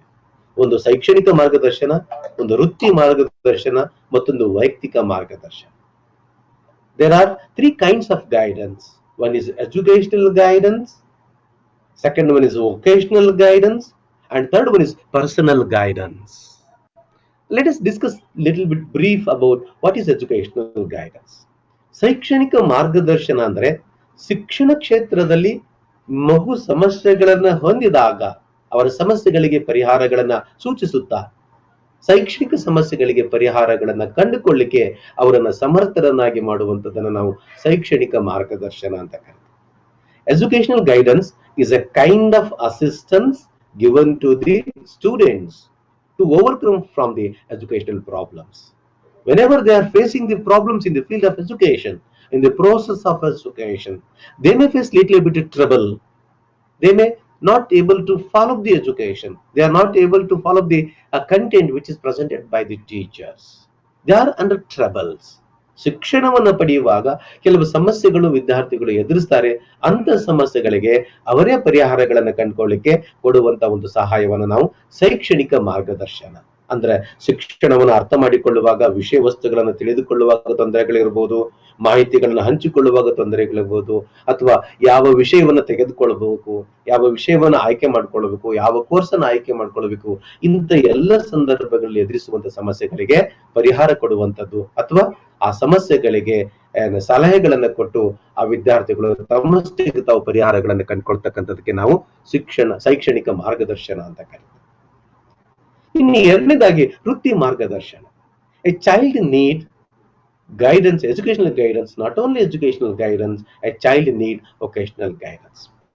ವಿದ್ಯಾರ್ಥಿ ಬರೀ ಶೈಕ್ಷಣಿಕ ಮಾರ್ಗದರ್ಶನ ಮಾತ್ರ ಅಗತ್ಯವಾಗಿಲ್ಲ, ಅದರ ಜೊತೆಗೆ ವೃತ್ತಿ ಮಾರ್ಗದರ್ಶನದ ಅವಶ್ಯಕತೆ ಇದೆ. ಯಾಕಂದ್ರೆ ಶಿಕ್ಷಣದ ಕ್ಷೇತ್ರದಲ್ಲಿ ಇರುವಂತ ಮಗುವಿಗೆ ಯಾವ ವೃತ್ತಿಗೆ ಹೋಗ್ಬೇಕನ್ನುವಂತ ಮಾರ್ಗದರ್ಶನಗಳು ಸರಿಯಾಗಿ ಸಿಗ್ತಾ ಇಲ್ಲ. Childrens are facing little bit trouble to choose the proper courses. ಯಾವ ಕೋರ್ಸ್ ಅನ್ನು ಆಯ್ಕೆ ಮಾಡಿಕೊಳ್ಬೇಕು, ಆ ಕೋರ್ಸಿಗೂ ಮತ್ತು ಅದಕ್ಕೆ ಅಗತ್ಯವಾದಂತಹ ಸಾಮರ್ಥ್ಯಗಳು ಅವರ ಹತ್ರ ಇದಾವೋ ಇಲ್ವ ಅನ್ನುವಂತ ಒಂದು ಗೊಂದಲದಲ್ಲಿ ವಿದ್ಯಾರ್ಥಿಗಳು ಇರೋದ್ರಿಂದ ಸರಿಯಾದಂತ ಒಂದು ವೃತ್ತಿಯನ್ನು ಆಯ್ಕೆ ಮಾಡಿಕೊಳ್ಳುವಲ್ಲಿ ಅವರಿಗೆ ಸಾಧ್ಯ ಆಗುವುದಿಲ್ಲ. They are at the cross road to choose the right profession according to their own abilities and interests. Whenever they are facing the trouble to choose the right education or to go for the right vocation, there is a need of guidance. That child need guidance from the experts person. ಯಾವಾಗ ತನ್ನ ಸಾಮರ್ಥ್ಯಗಳಿದ್ದಾವೆ, ತನ್ನ ಸಾಮರ್ಥ್ಯಗಳು ಆಸಕ್ತಿಗೆ ಅನುಗುಣವಾಗಿ ಯಾವ ಕೋರ್ಸ್ಗಳನ್ನು ಆಯ್ಕೆ ಮಾಡ್ಕೊಳ್ಬೇಕನ್ನುವಂತ ಆ ಒಂದು ಗೊಂದಲದಲ್ಲಿ ವಿದ್ಯಾರ್ಥಿಗಳಿದ್ದಾಗ ಅವರಿಗೆ ಸಹಾಯ ಸಹಕಾರವನ್ನು ನೀಡಿ ಅವರವರ ಶಕ್ತಿ ಸಾಮರ್ಥ್ಯಗಳೇನಿದ್ದಾವೆ ಅದರ ಜೊತೆಗೆ ಮಾನಸಿಕ ಶಕ್ತಿಗಳ ಜೊತೆಗೆ ಅವರ ಒಂದು ಬೌದ್ಧಿಕ ಶಕ್ತಿ, ಅದರ ಜೊತೆಗೆ ಅವರಲ್ಲಿರುವ ಕ್ರಿಯೇಟಿವಿಟಿ ಮತ್ತು ಅವರಲ್ಲಿರುವ ಒಂದು ಏನಂತೀವಿ ನಾವು ಸಾಮರ್ಥ್ಯಗಳನ್ನ ನಾವೇನ್ ಕರಿತೀವಲ್ಲ ಅವೆಲ್ಲವುಗಳನ್ನು ತಿಳಿಸಿಕೊಟ್ಟು ಆಸಕ್ತಿಗೆ ಅನುಗುಣವಾಗಿ ಯಾವ ಶಿಕ್ಷಣವನ್ನ ಆಯ್ಕೆ ಮಾಡ್ಕೊಳ್ಬೇಕು, ಯಾವ ವೃತ್ತಿಯನ್ನು ಆಯ್ಕೆ ಮಾಡ್ಕೊಳ್ಬೇಕು, ಅದಕ್ಕೆ ಪೂರಕವಾದಂತಹ ಸಲಹೆ ಸೂಚನೆಗಳನ್ನು ನೀಡ್ತಕ್ಕಂಥದಕ್ಕೆ ನಾವು ವೃತ್ತಿ ಮಾರ್ಗದರ್ಶನ, ಇಂಥ ಮಾರ್ಗದರ್ಶನವನ್ನ ಶಿಕ್ಷಣ ನಿರಂತರವಾಗಿ ಕೊಡ್ತಾ ಬರ್ತಾ ಇದೆ. Come to the third one important aspect, education is a kind of a personal guidance. ಶಿಕ್ಷಣ ಅನ್ನುವಂಥದ್ದು ಒಂದು ವೈಯಕ್ತಿಕ ಮಾರ್ಗದರ್ಶನ ಅಂತ ಕರೀತಾರೆ. As we know friends, we are facing little bit troubles in our life. We are facing little bit trouble to cope up with the environment. There's a differences in the personality of internal and external.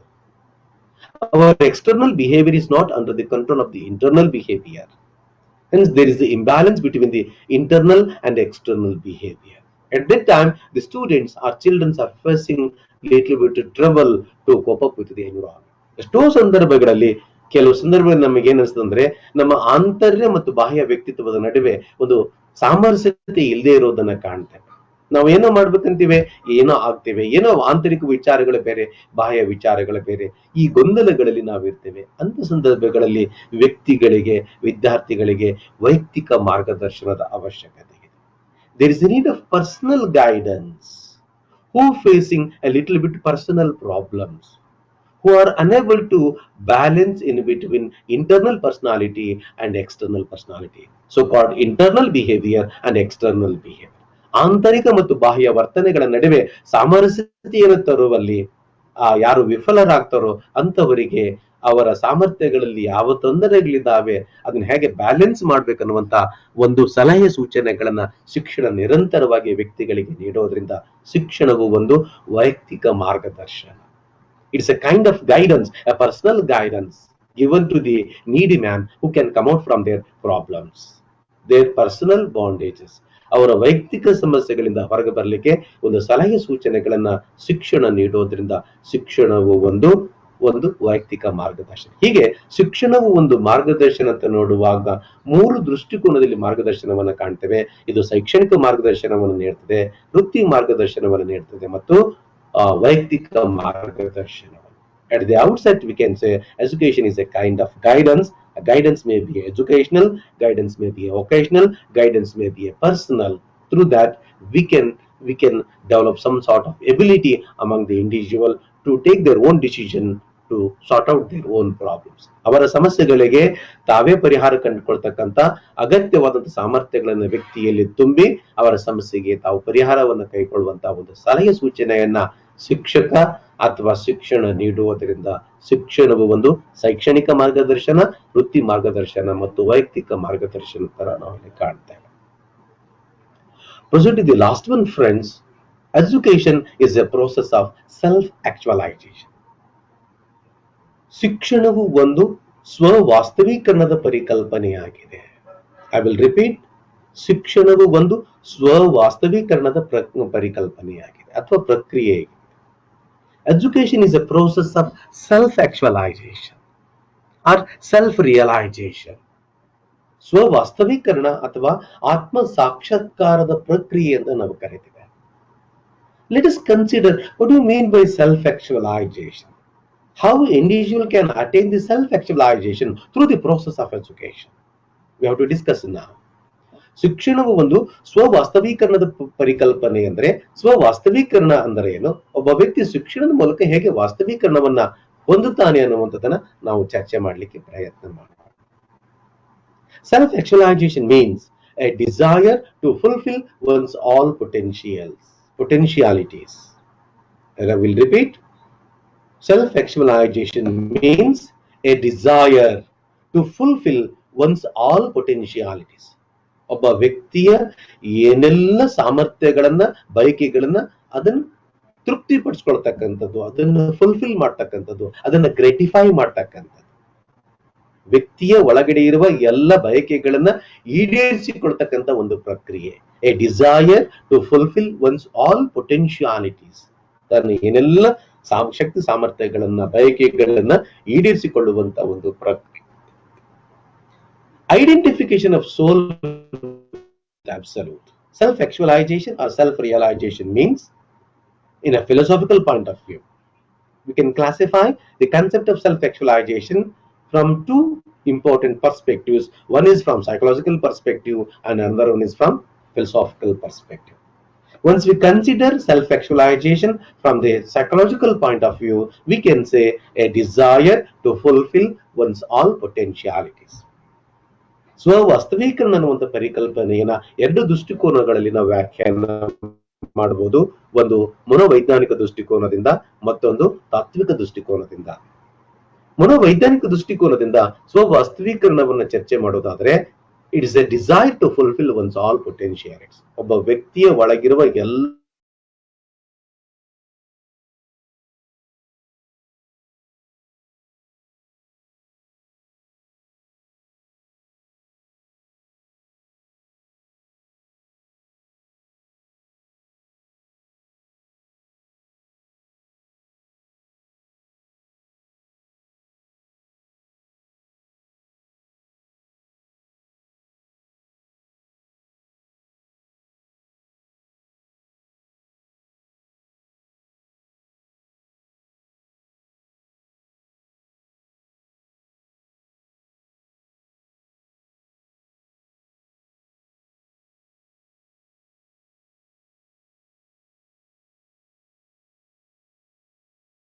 ಇರ್ತಕ್ಕಂಥದ್ದು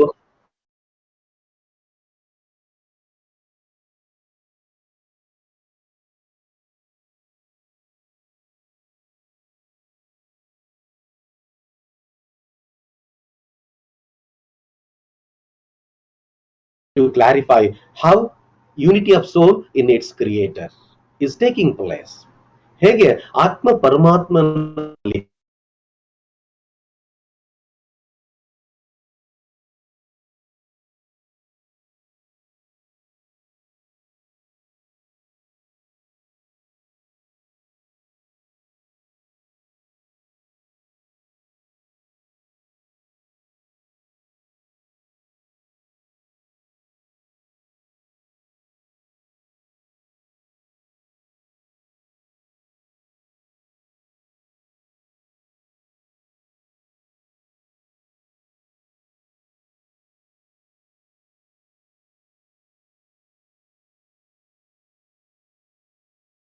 ಧಾರೆ ಎರೆದು ಕೊಡ್ತಾರೆ. ಹಾಗಾಗಿ ಸೂರ್ಯನಲ್ಲಿರುವ ಶಕ್ತಿಯ ಲಕ್ಷಣಗಳಿಗೂ ಸೂರ್ಯನ ಕಿರಣಗಳಿಗೂ ಸಾಮರಸ್ಯತೆ ಇದೆ.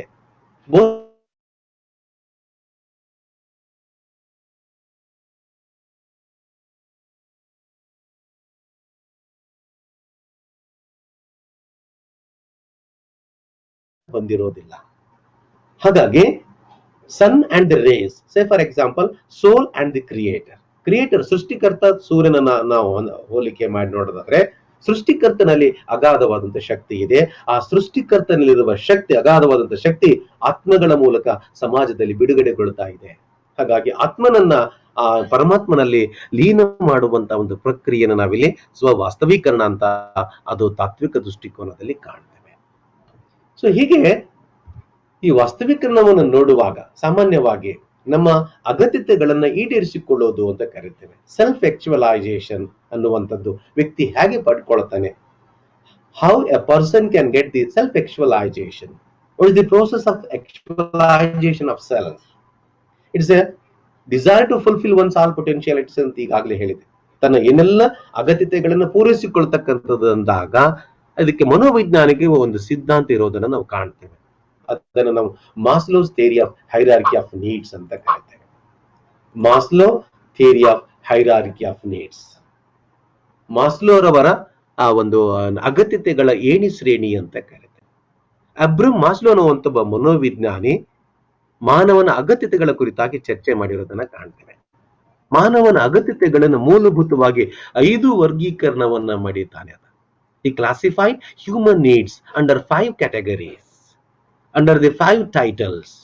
First one is physiological needs. Second one, safety needs. Third one, love and affection needs. Fourth one, self-esteem. And fifth one, self-actualization. Abraham Maslow ಅನ್ನುವಂಥ ಮನೋವಿಜ್ಞಾನಿ ಮಾನವನ ಅಗತ್ಯತೆಗಳ ಏಣಿ ಶ್ರೇಣಿ ಅನ್ನುವಂಥ ಒಂದು ಸಿದ್ಧಾಂತವನ್ನ ನೀಡಿದ್ದಾನೆ.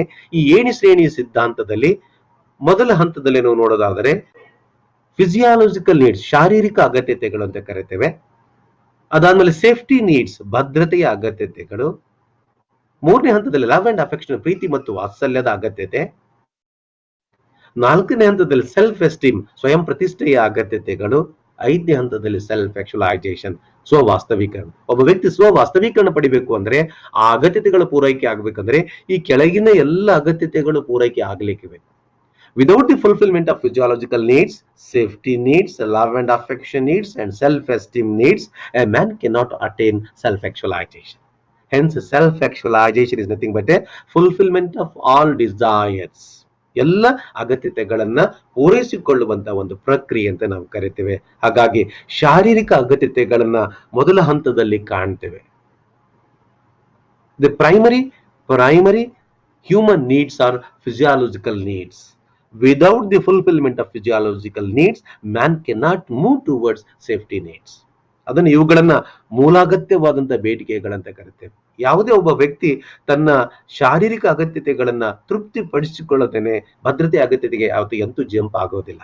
ಮೊದಲು ಮಾನವನಿಗೆ ಬೇಕಾಗಿರೋದೇನೆಂದ್ರೆ ತನ್ನ ಶಾರೀರಿಕ ಅಗತ್ಯತೆಗಳು. ಅದ್ಯಾವುದು ಆಹಾರ ಇರ್ಬೋದು, ನೀರಿರ್ಬೋದು, ನಿದ್ದೆ ಇರ್ಬೋದು, ಇವೆಲ್ಲವುಗಳು ಅಗತ್ಯವಾದಂತ ಬೇಡಿಕೆಗಳು. ಇವುಗಳು ಫುಲ್ಫಿಲ್ ಆಗಲಿಲ್ಲ ಅಂದ್ರೆ ಎರಡನೇ ಹಂತಕ್ಕೆ ಯಾವತ್ತೂ ವ್ಯಕ್ತಿ ಚಿಂತನೆ ಮಾಡೋದಿಲ್ಲ.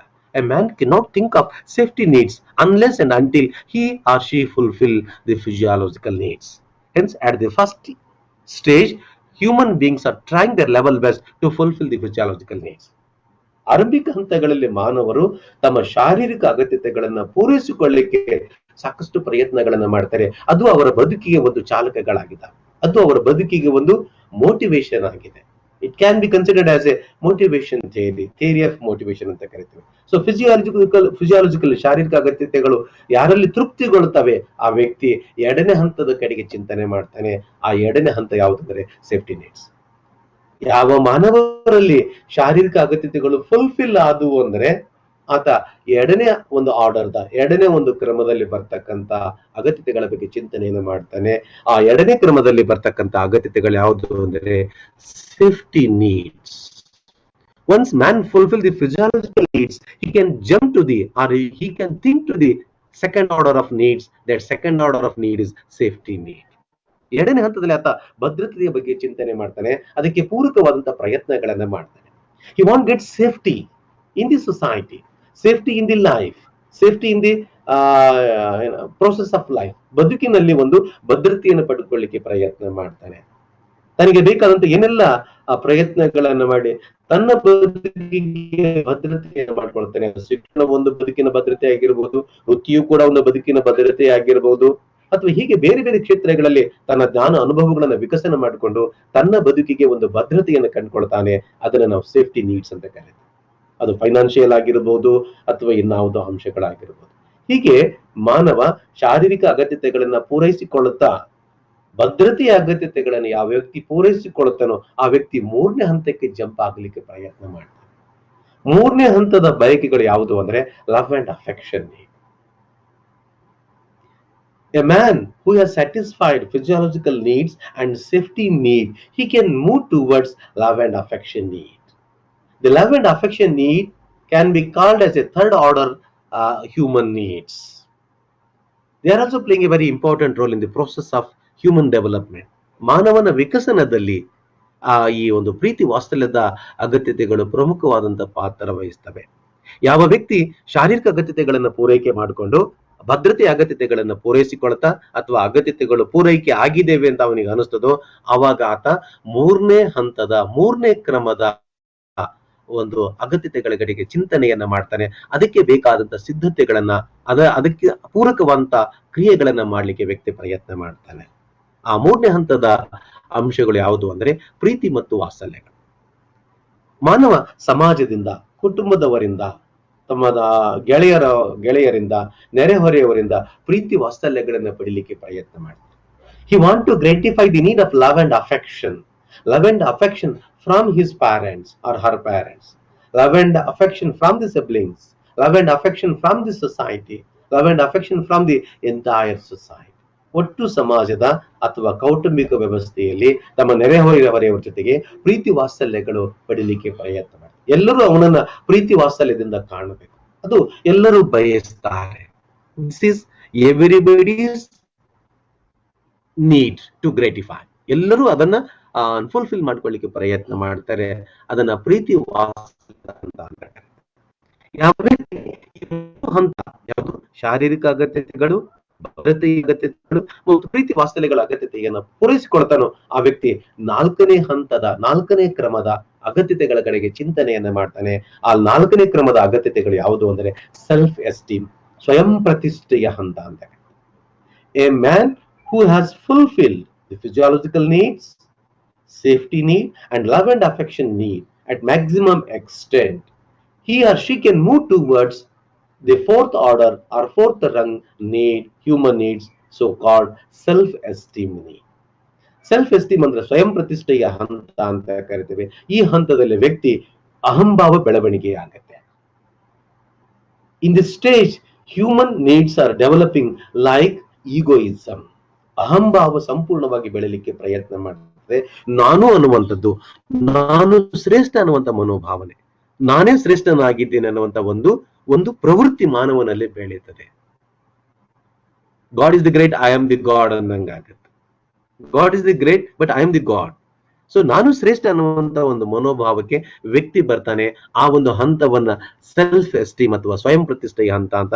ಎಲ್ಲರಿಂದಲೂ ನಾನು ಭಿನ್ನನಾಗಿದ್ದೇನೆ, ಎಲ್ಲರಿಗಿಂತಲೂ ನಾನು ಶ್ರೇಷ್ಠನಾಗಿದ್ದೇನೆ, ಎಲ್ಲರಿಗಿಂತಲೂ ನಾನು ಸುಂದರನಾಗಿದ್ದೇನೆ, ಎಲ್ಲರಿಗಿಂತಲೂ ನಾನು ಪ್ರತಿಭಾವಂತನಿದ್ದೇನೆ, ಎಲ್ಲರಿಗಿಂತಲೂ ನಾನು ಚಾಣಾಕ್ಷನಾಗಿದ್ದೇನೆ, ನಾನೇ ಶ್ರೇಷ್ಠ ಅನ್ನುವಂತ ಒಂದು ಮನೋಭಾವ ವ್ಯಕ್ತಿ ಪಡಿತಾನೆ.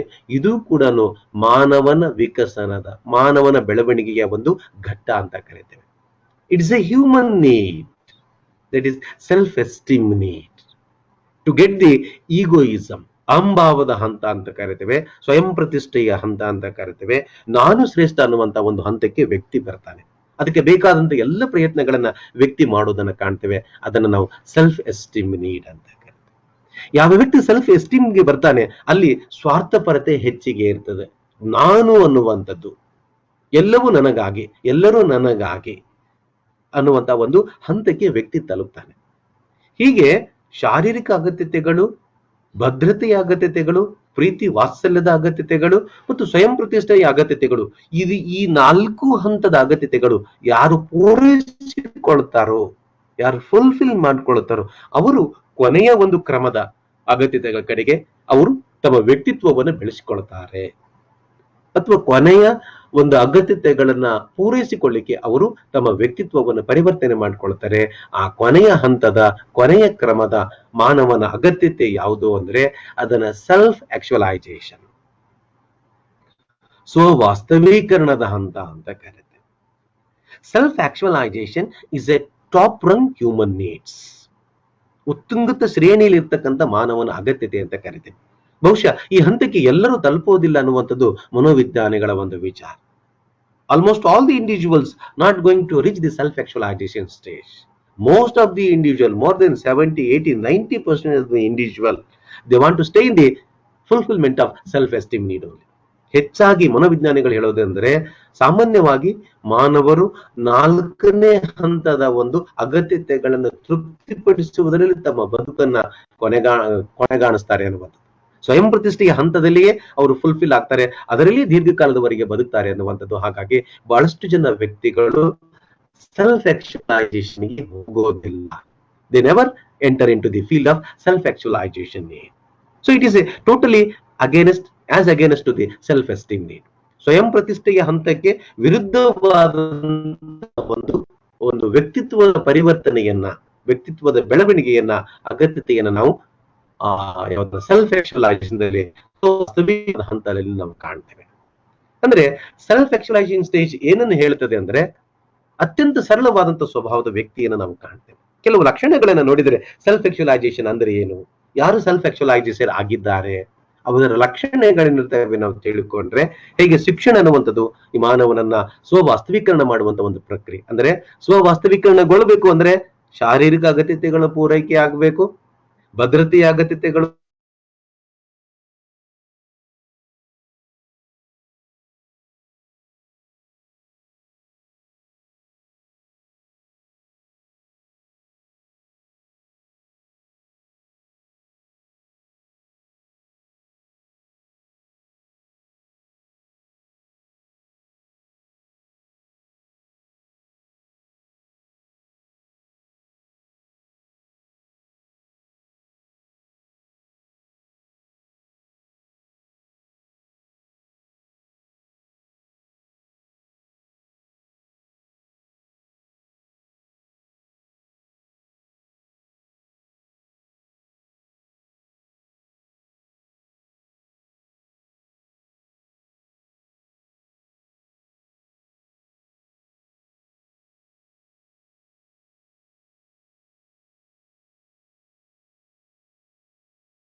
who is a self-actualizer.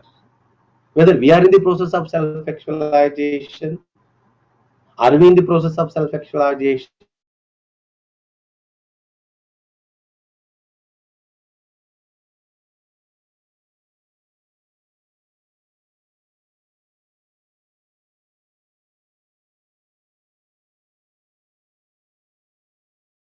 ಯಾರು ಸ್ವವಾಸ್ತವೀಕರಣಗೊಂಡಿದ್ದಾರೆ ಅಂತ ಹೇಳೋದಾದ್ರೆ ಆ ಸ್ವವಾಸ್ತವೀಕರಣಗೊಂಡಂತ ವ್ಯಕ್ತಿಯ ಲಕ್ಷಣಗಳು ಹೀಗೆ ಇರ್ತವೆ. ಆ ಲಕ್ಷಣ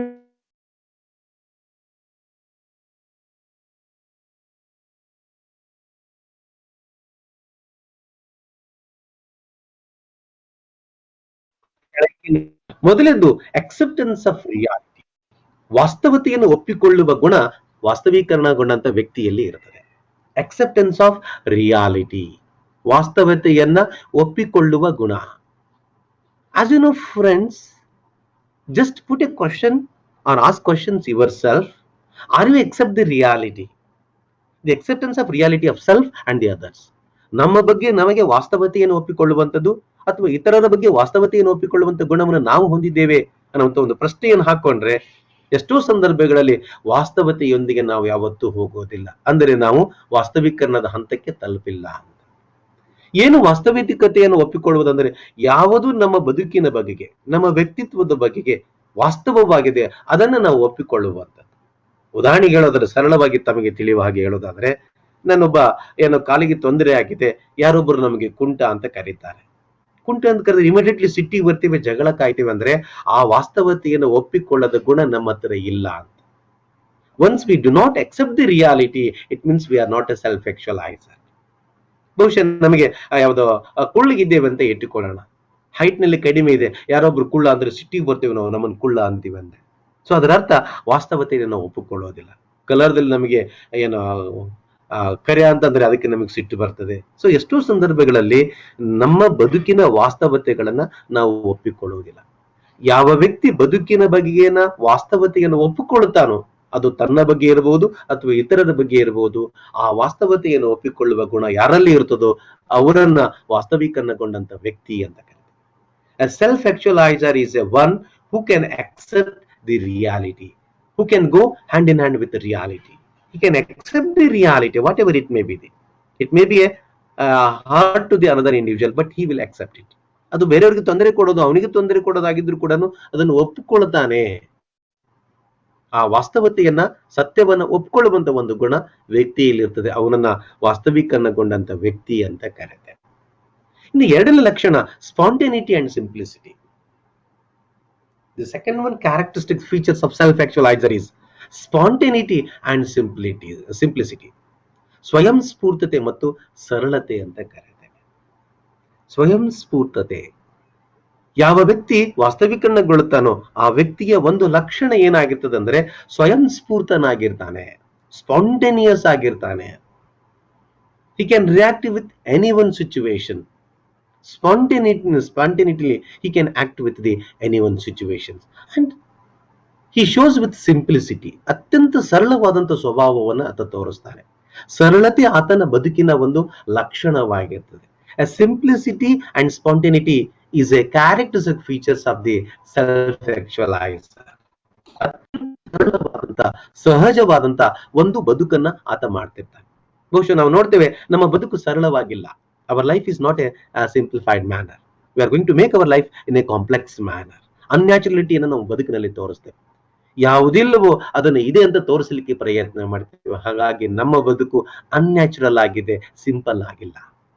A self-actualizer is a one who can show his life with simplicity, which full of simplicity. ಅತ್ಯಂತ ಸರಳ ಸ್ವಭಾವ, ಅತ್ಯಂತ ಸರಳತೆ, ಅತ್ಯಂತ ಸಹಜತೆ ಆತನ ಬದುಕಿನ ಒಂದು ದಾರಿಯಾಗಿರ್ತದೆ, ಬದುಕಿನ ಒಂದು ಲಕ್ಷಣವಾಗಿರ್ತದೆ. ಹಾಗಾಗಿ ಸ್ಫೂರ್ತನಾಗಿರ್ತಾರೋ, ಸ್ಪಾಂಟೇನಿಯಸ್ ಆಗಿರ್ತಾರೋ ಮತ್ತು ಅತ್ಯಂತ ಸರಳ ಸಹಜ ಸ್ವಭಾವದವರು ಇರ್ತಾರೋ ಅವರನ್ನ ಸೆಲ್ಫ್ ಆಕ್ಚುಲೈಸರ್ ಅಂತ ನಾವು ಕರಿತೀವಿ. They are leading their life in a very simplified manner, very simple manner. ಅತ್ಯಂತ ಸರಳವಾಗಿ ತಮ್ಮ ಬದುಕನ್ನ ಅವರು ಮಾಡಿಕೊಂಡು ಹೋಗ್ತಾರೆ. Third one is sense of humor. ಹಾಸ್ಯ ಸ್ವಭಾವದವನಾಗಿರ್ತಾನೆ. A self-actualizer is a one who he can have a sense of humor. ಸ್ವವಾಸ್ತವೀಕರಣಗೊಂಡಂತ ವ್ಯಕ್ತಿಯ ಒಂದು ಲಕ್ಷಣ ಹೇಗಿರ್ತದೆ ಅಂದ್ರೆ ಅದು ಹಾಸ್ಯ ಸ್ವಭಾವದವನಾಗಿರ್ತಾನೆ. ತಾನು ಹಾಸ್ಯ ಸ್ವಭಾವದವನಾಗಿರ್ತಾನೆ, ತಾನು ನಗುತ್ತಾನೆ, ಬೇರೆಯವರಿಗೂ ನಗಲಿಕ್ಕೆ ಅವಕಾಶವನ್ನ ಮಾಡಿಕೊಡ್ತಾನೆ. ಅಂತ ವ್ಯಕ್ತಿಯನ್ನು ನಾವು ಸ್ವವಾಸ್ತವೀಕರಣಗೊಂಡಂತ ವ್ಯಕ್ತಿ ಅಂತ. ಹಾಗಂತ ಸ್ವವಾಸ್ತವೀಕರಣಗೊಂಡಂತ ವ್ಯಕ್ತಿಯಲ್ಲಿ ಸಮಸ್ಯೆಗಳು ಇಲ್ಲ ಅಂತಿಲ್ಲ. They are having their own problems. In spite of that they can have A sense of humour. ಅವರಲ್ಲಿ ತೊಂದರೆಗಳಿದ್ದಾವೆ, ಆ ತೊಂದರೆಗಳನ್ನ ಅದುಮಿಕೊಂಡು ಬೇರೆಯವ್ರ ಜೊತೆಗೆ ಸರಳವಾಗಿ ಸಹಜವಾಗಿ ಮಾತನಾಡ್ತಾರೆ ಮತ್ತು ಒಂದು ಹಾಸ್ಯ ಸ್ವಭಾವವನ್ನು ಹೊಂದಿರ್ತಾರೆ. ತಾವು ನಗುತ್ತಾರೆ, ಬೇರೆಯವರಿಗೂ ನಗಲಿಕ್ಕೆ ಅವಕಾಶವನ್ನು ಮಾಡಿಕೊಡ್ತಾರೆ.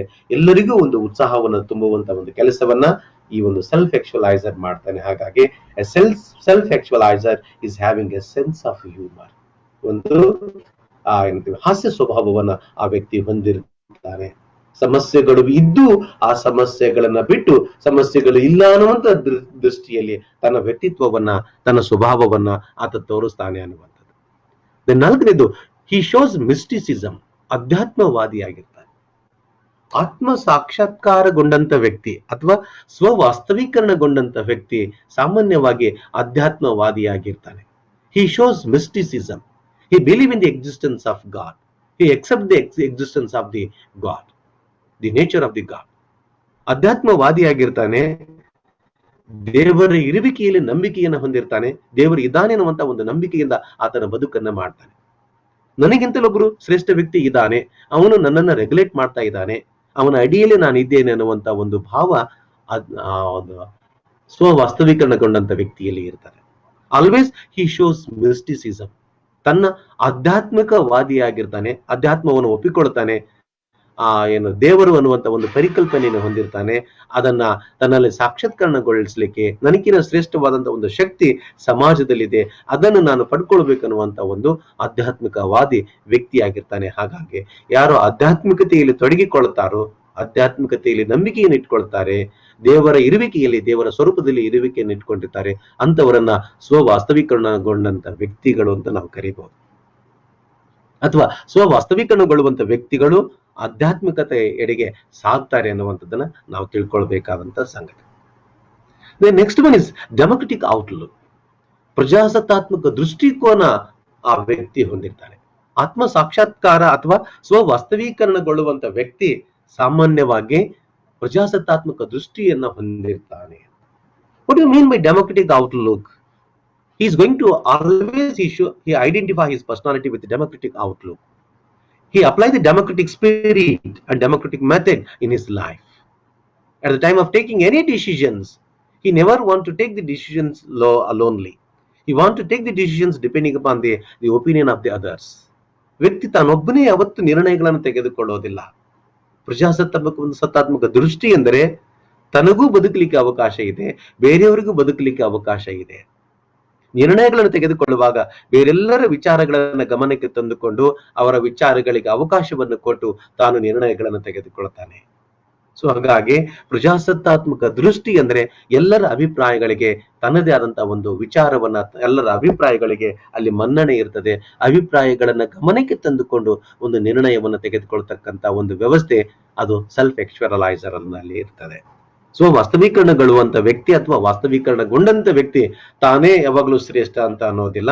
ಎಲ್ಲರ ವಿಚಾರಗಳನ್ನ ಗಮನಕ್ಕೆ ತಂದುಕೊಂಡು ಅವರೆಲ್ಲರ ವಿಚಾರಗಳನ್ನ ಸಿಂಥಸೈಸ್ ಮಾಡಿ ಒಂದು ನಿರ್ಣಯಕ್ಕೆ ಬರುವಂತ ಒಂದು ಕಾಮನ್ ಡಿಸಿಷನ್ ತೆಗೆದುಕೊಳ್ತಕ್ಕಂತ ಒಂದು ವ್ಯಕ್ತಿತ್ವ ಆತನಲ್ಲಿ ಇರ್ತದೆ. Hence he is having democratic outlook. Live and let live is the inner gospel of the self actualizer. ತಾನು ಬದುಕಬೇಕು, ಬೇರೆಯವರಿಗೂ ಅನ್ನುವಂತ ಒಂದು ದೃಷ್ಟಿಕೋನವನ್ನ ಹೊಂದಿರ್ತಾನೆ. ಅದು ಸ್ವವಾಸ್ತವೀಕರಣಗೊಂಡಂತ ವ್ಯಕ್ತಿಯ ಒಂದು ಲಕ್ಷಣ ಅಂತ ಕರೆದ. Come to the next one features of self-actualizer is privacy and detachment. ಅತ್ಯಂತ ಖಾಸಗಿ ಒಂದು ವ್ಯಕ್ತಿತ್ವವನ್ನು ಹೊಂದಿರ್ತಾನೆ ಮತ್ತು ಡಿಟ್ಯಾಚ್ಮೆಂಟ್ ಅಂದರೆ ಕಳಚಿಕೊಳ್ಳುವ ಸ್ವಭಾವದವನಾಗಿರ್ತಾನೆ. One of the characteristic features of self-actualizer is he is having privacy and he is having detachment character. Privacy ಅಂದ್ರೆ ಅತ್ಯಂತ ಖಾಸಗಿಯವಾದಂತ, ಅತ್ಯಂತ ಸ್ವಂತಿಕೆಯ ಒಂದು ಬದುಕನ್ನ ಹೊಂದಿರ್ತಾನೆ. He is having privacy of life. 10 ಜನ 11 ಅನ್ನಂಗ್ ಹೋಗೋದಿಲ್ಲ. ತನ್ನದೇ ಆದಂತ ಒಂದು ಖಾಸಗಿಯ ಬದುಕನ್ನ, ತನ್ನದೇ ಆದಂತ ಒಂದು ಸ್ವಂತಿಕೆಯ ಬದುಕನ್ನ, ಖಾಸಗಿಯ ಬದುಕನ್ನ ಆತ ಹೊಂದಿರ್ತಾನೆ. ಖಾಸಗಿಯ ಬದುಕಿನ ಜೊತೆಗೆ ಆತನ ವ್ಯಕ್ತಿತ್ವ ಹೇಗಿರ್ತಂದ್ರೆ ಅ ಕೈಂಡ್ ಆಫ್ ಡಿಟ್ಯಾಚ್ಮೆಂಟ್. ಬಹುಶಃ ನಮ್ಮನ್ನು ನಾವು ಪ್ರಶ್ನೆ ಹಾಕಿಕೊಂಡ್ರೆ, ನಾವು ವಾಸ್ತವೀಕರಣಗೊಳ್ಳುವಂತ ವ್ಯಕ್ತಿಗಳೇ ಅಂತ ಪ್ರಶ್ನೆ ಹಾಕೊಂಡ್ರೆ, ನಮ್ಮಲ್ಲಿ ಡಿಟ್ಯಾಚ್ಮೆಂಟ್ ಅನ್ನುವಂಥದ್ದಿಲ್ಲ, ಅತಿಯಾದ ಅಟ್ಯಾಚ್ಮೆಂಟ್ ಇದೆ. We have A sense of attachment, hence we are not in sexualization. The peoples who are having a attachment with the detachment, they are in the process of self-actualization. ವಾಸ್ತವೀಕರಣಗೊಳ್ಳುವಂತ ವ್ಯಕ್ತಿ attachment ಇರ್ತದೆ, ಆದರೆ ಸ್ವಲ್ಪ ಮಟ್ಟದ attachment ಇರ್ತದೆ, attachment ಅವರ ಹತ್ರ ಹೆಚ್ಚಿಗೆ ಇರ್ತದೆ. ಅಂದ್ರೆ ಹಚ್ಚಿಕೊಳ್ಳುವ ಸ್ವಭಾವ ಮತ್ತು ಅಷ್ಟೇ ಕಳಚಿಕೊಳ್ಳುವಂತ ಸ್ವಭಾವ. ನಮ್ಮನ್ನು ತೆಗೆದುಕೊಂಡ್ರೆ ಪ್ರತಿಯೊಂದನ್ನ ಅತಿಯಾಗಿ ಹಚ್ಚಿಕೊಳ್ಳುತ್ತೇವೆ. We are having more attachment, we don't have a capacity to detach. ಪ್ರತಿಯೊಂದನ್ನ ಉದಾಹರಣೆ ಹೇಳ್ತೀವಲ್ಲ, ನಾವು ಏನೋ ಒಂದು ಕೋರ್ಸಿಗೆ ಬರ್ಬೇಕಂತ ತಿಳ್ಕೊಳ್ತೀವಿ, BEdಗೆ ಬರ್ಬೇಕಾಗಿದೆ. ಸೊ ಮನೆಯಲ್ಲಿ ಬರುವಾಗ ಜೋರಾಗಿ ಅಳ್ಲಿಕ್ಕೆ ಪ್ರಾರಂಭ ಮಾಡ್ತೀವಿ, ಇಲ್ರಿ ನಮ್ಮ ಮಗಳು ಇವತ್ತು ಫಸ್ಟ್ ಟೈಮ್ BEdಗೆ ಹೊಂಟಾಡ್ರಿ, ಮನೆ ಬಿಟ್ಟು ಫಸ್ಟ್ ಟೈಮ್ ಹೊಟ್ಟಿದ್ದಾಳೆ, ಎಂದೂ ಮನೆ ಬಿಟ್ಟು ಹೋಗಿಲ್ಲ, ಬಹಳ ಕಷ್ಟ ಆಗುತ್ತೆ. We are getting little bit trouble to detach from the parents. ಯಾಕಂದ್ರೆ ಅವರನ್ನು ಬಹಳ ಹಚ್ಚಿಕೊಂಡಿರ್ತೇವೆ. ಹಾಗಾಗಿ ಅಲ್ಲಿ ನಮಗೆ ಅಟ್ಯಾಚ್ಮೆಂಟ್ ಹೆಚ್ಚಿಗೆ ಇದೆ, ಡಿಟ್ಯಾಚ್ಮೆಂಟ್ ಇಲ್ಲ. ಹೋಗ್ಲಿ, ಅಲ್ಲಿ ಅಟ್ಯಾಚ್ಮೆಂಟ್ ಅನ್ನ ಕಳಚಿಕೊಂಡು ಇಲ್ಲಿ ಬಂದು ನಾವು ಶಾಲೆಗೆ ಸೇರ್ತೇವೆ, ಕಾಲೇಜಿಗೆ ಸೇರ್ತೇವೆ, ವರ್ಷ 2 ವರ್ಷ ಇಲ್ಲಿ ಓದ್ತೇವೆ, 2 ವರ್ಷ ಆದ್ಮೇಲೆ ಇದು ಕೋರ್ಸ್ ಮುಗೀತು, ಬಿಟ್ಟು ಹೋಗ್ಬೇಕಲ್ಲ, ಮತ್ತು ಗೊಳು ಅಂತ ಹೇಳ್ತೇವೆ. ಅಯ್ಯೋ 2 ವರ್ಷದಲ್ಲಿ ಇದ್ದೇವಲ್ಲ, ಇಲ್ಲೇ ಅಟ್ಯಾಚ್ಮೆಂಟ್ ಬೆಳೆಸ್ಕೊಂಡಿರ್ತೇವೆ. ನಿಮ್ಮ ಫ್ರೆಂಡ್ ಜೊತೆಗೆ ಅಟ್ಯಾಚ್ಮೆಂಟ್ ಬೆಳೆದಿರ್ತದೆ, ನಿಮ್ಮ ಏನೆಲ್ಲ ಗೆಳೆಯರ ವೃಂದ ಇರ್ತದೆ, ಅವರನ್ನು ಬಿಟ್ಟು ಹೋಗ್ಬೇಕಲ್ಲ ಅಂತ ನಾವು ಅಳ್ಲಿಕ್ಕೆ ಪ್ರಯತ್ನ ಮಾಡ್ತೇವೆ. ಅಂದ್ರೆ ಇಲ್ಲಿಯೂ ನಮಗೆ ದುಃಖ ಕೊಡ್ತದೆ, ಯಾಕಂದ್ರೆ V are having attachment, we don't have A sense of detachment. So ಹೀಗೆ ಬದುಕಿನ ಪ್ರತಿಯೊಂದು ಕ್ಷಣಗಳಲ್ಲಿ ಅತಿಯಾದ ಅಟ್ಯಾಚ್ಮೆಂಟ್ ಇದ್ರೆ ನಮಗೆ ದುಃಖ ಇದೆ. Where there is a more attachment, there is a more sorrow. Where there is a more detachment, there is a less of sorrow. So ಯಾಕೆ ವಾಸ್ತವೀಕರಣಗೊಳ್ಳುವಂತ ವ್ಯಕ್ತಿಗಳು ದುಃಖವನ್ನು ಕಡಿಮೆ ಹೊಂದಿರ್ತಾರೆ, ದುಃಖ ಹೊಂದೋದಿಲ್ಲ ಅಂದ್ರೆ they are having sense of detachment. ಎಷ್ಟು ಸರಳವಾಗಿ ಹಚ್ಚಿಕೊಳ್ತಾರೋ ಅಷ್ಟೇ ಸರಳವಾಗಿ ಕಳಚಿಕೊಳ್ಳುವಂತ ಸ್ವಭಾವ ಅವರದ್ದಾಗಿರ್ತದೆ. ಯಾಕಂದ್ರೆ ದೇ ಅಕ್ಸೆಪ್ಟ್ ದಿ ರಿಯಾಲಿಟಿ. ವಾಸ್ತವತೆಯನ್ನು ಒಪ್ಪಿಕೊಂಡಾಗ ಕೋರ್ಸ್ ಮುಗಿತು ಬಿಟ್ಟು ಹೋಗ್ಬೇಕಲ್ಲ, 2 ವರ್ಷ ಕೋರ್ಸ್ ಮುಗಿತು, yes we have to detach it. Once again we can have A new friends. ಆ ಭಾವ ನಮ್ಮ ಹತ್ರ ಬರೋದಿಲ್ಲ. ಹಾಗಾಗಿ ನಾವು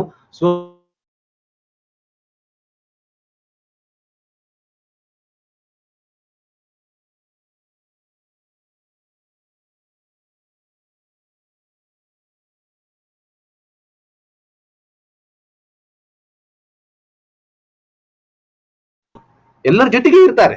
they are with the society, they are among the peoples, they are with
voice break ಆಗಿದೆ.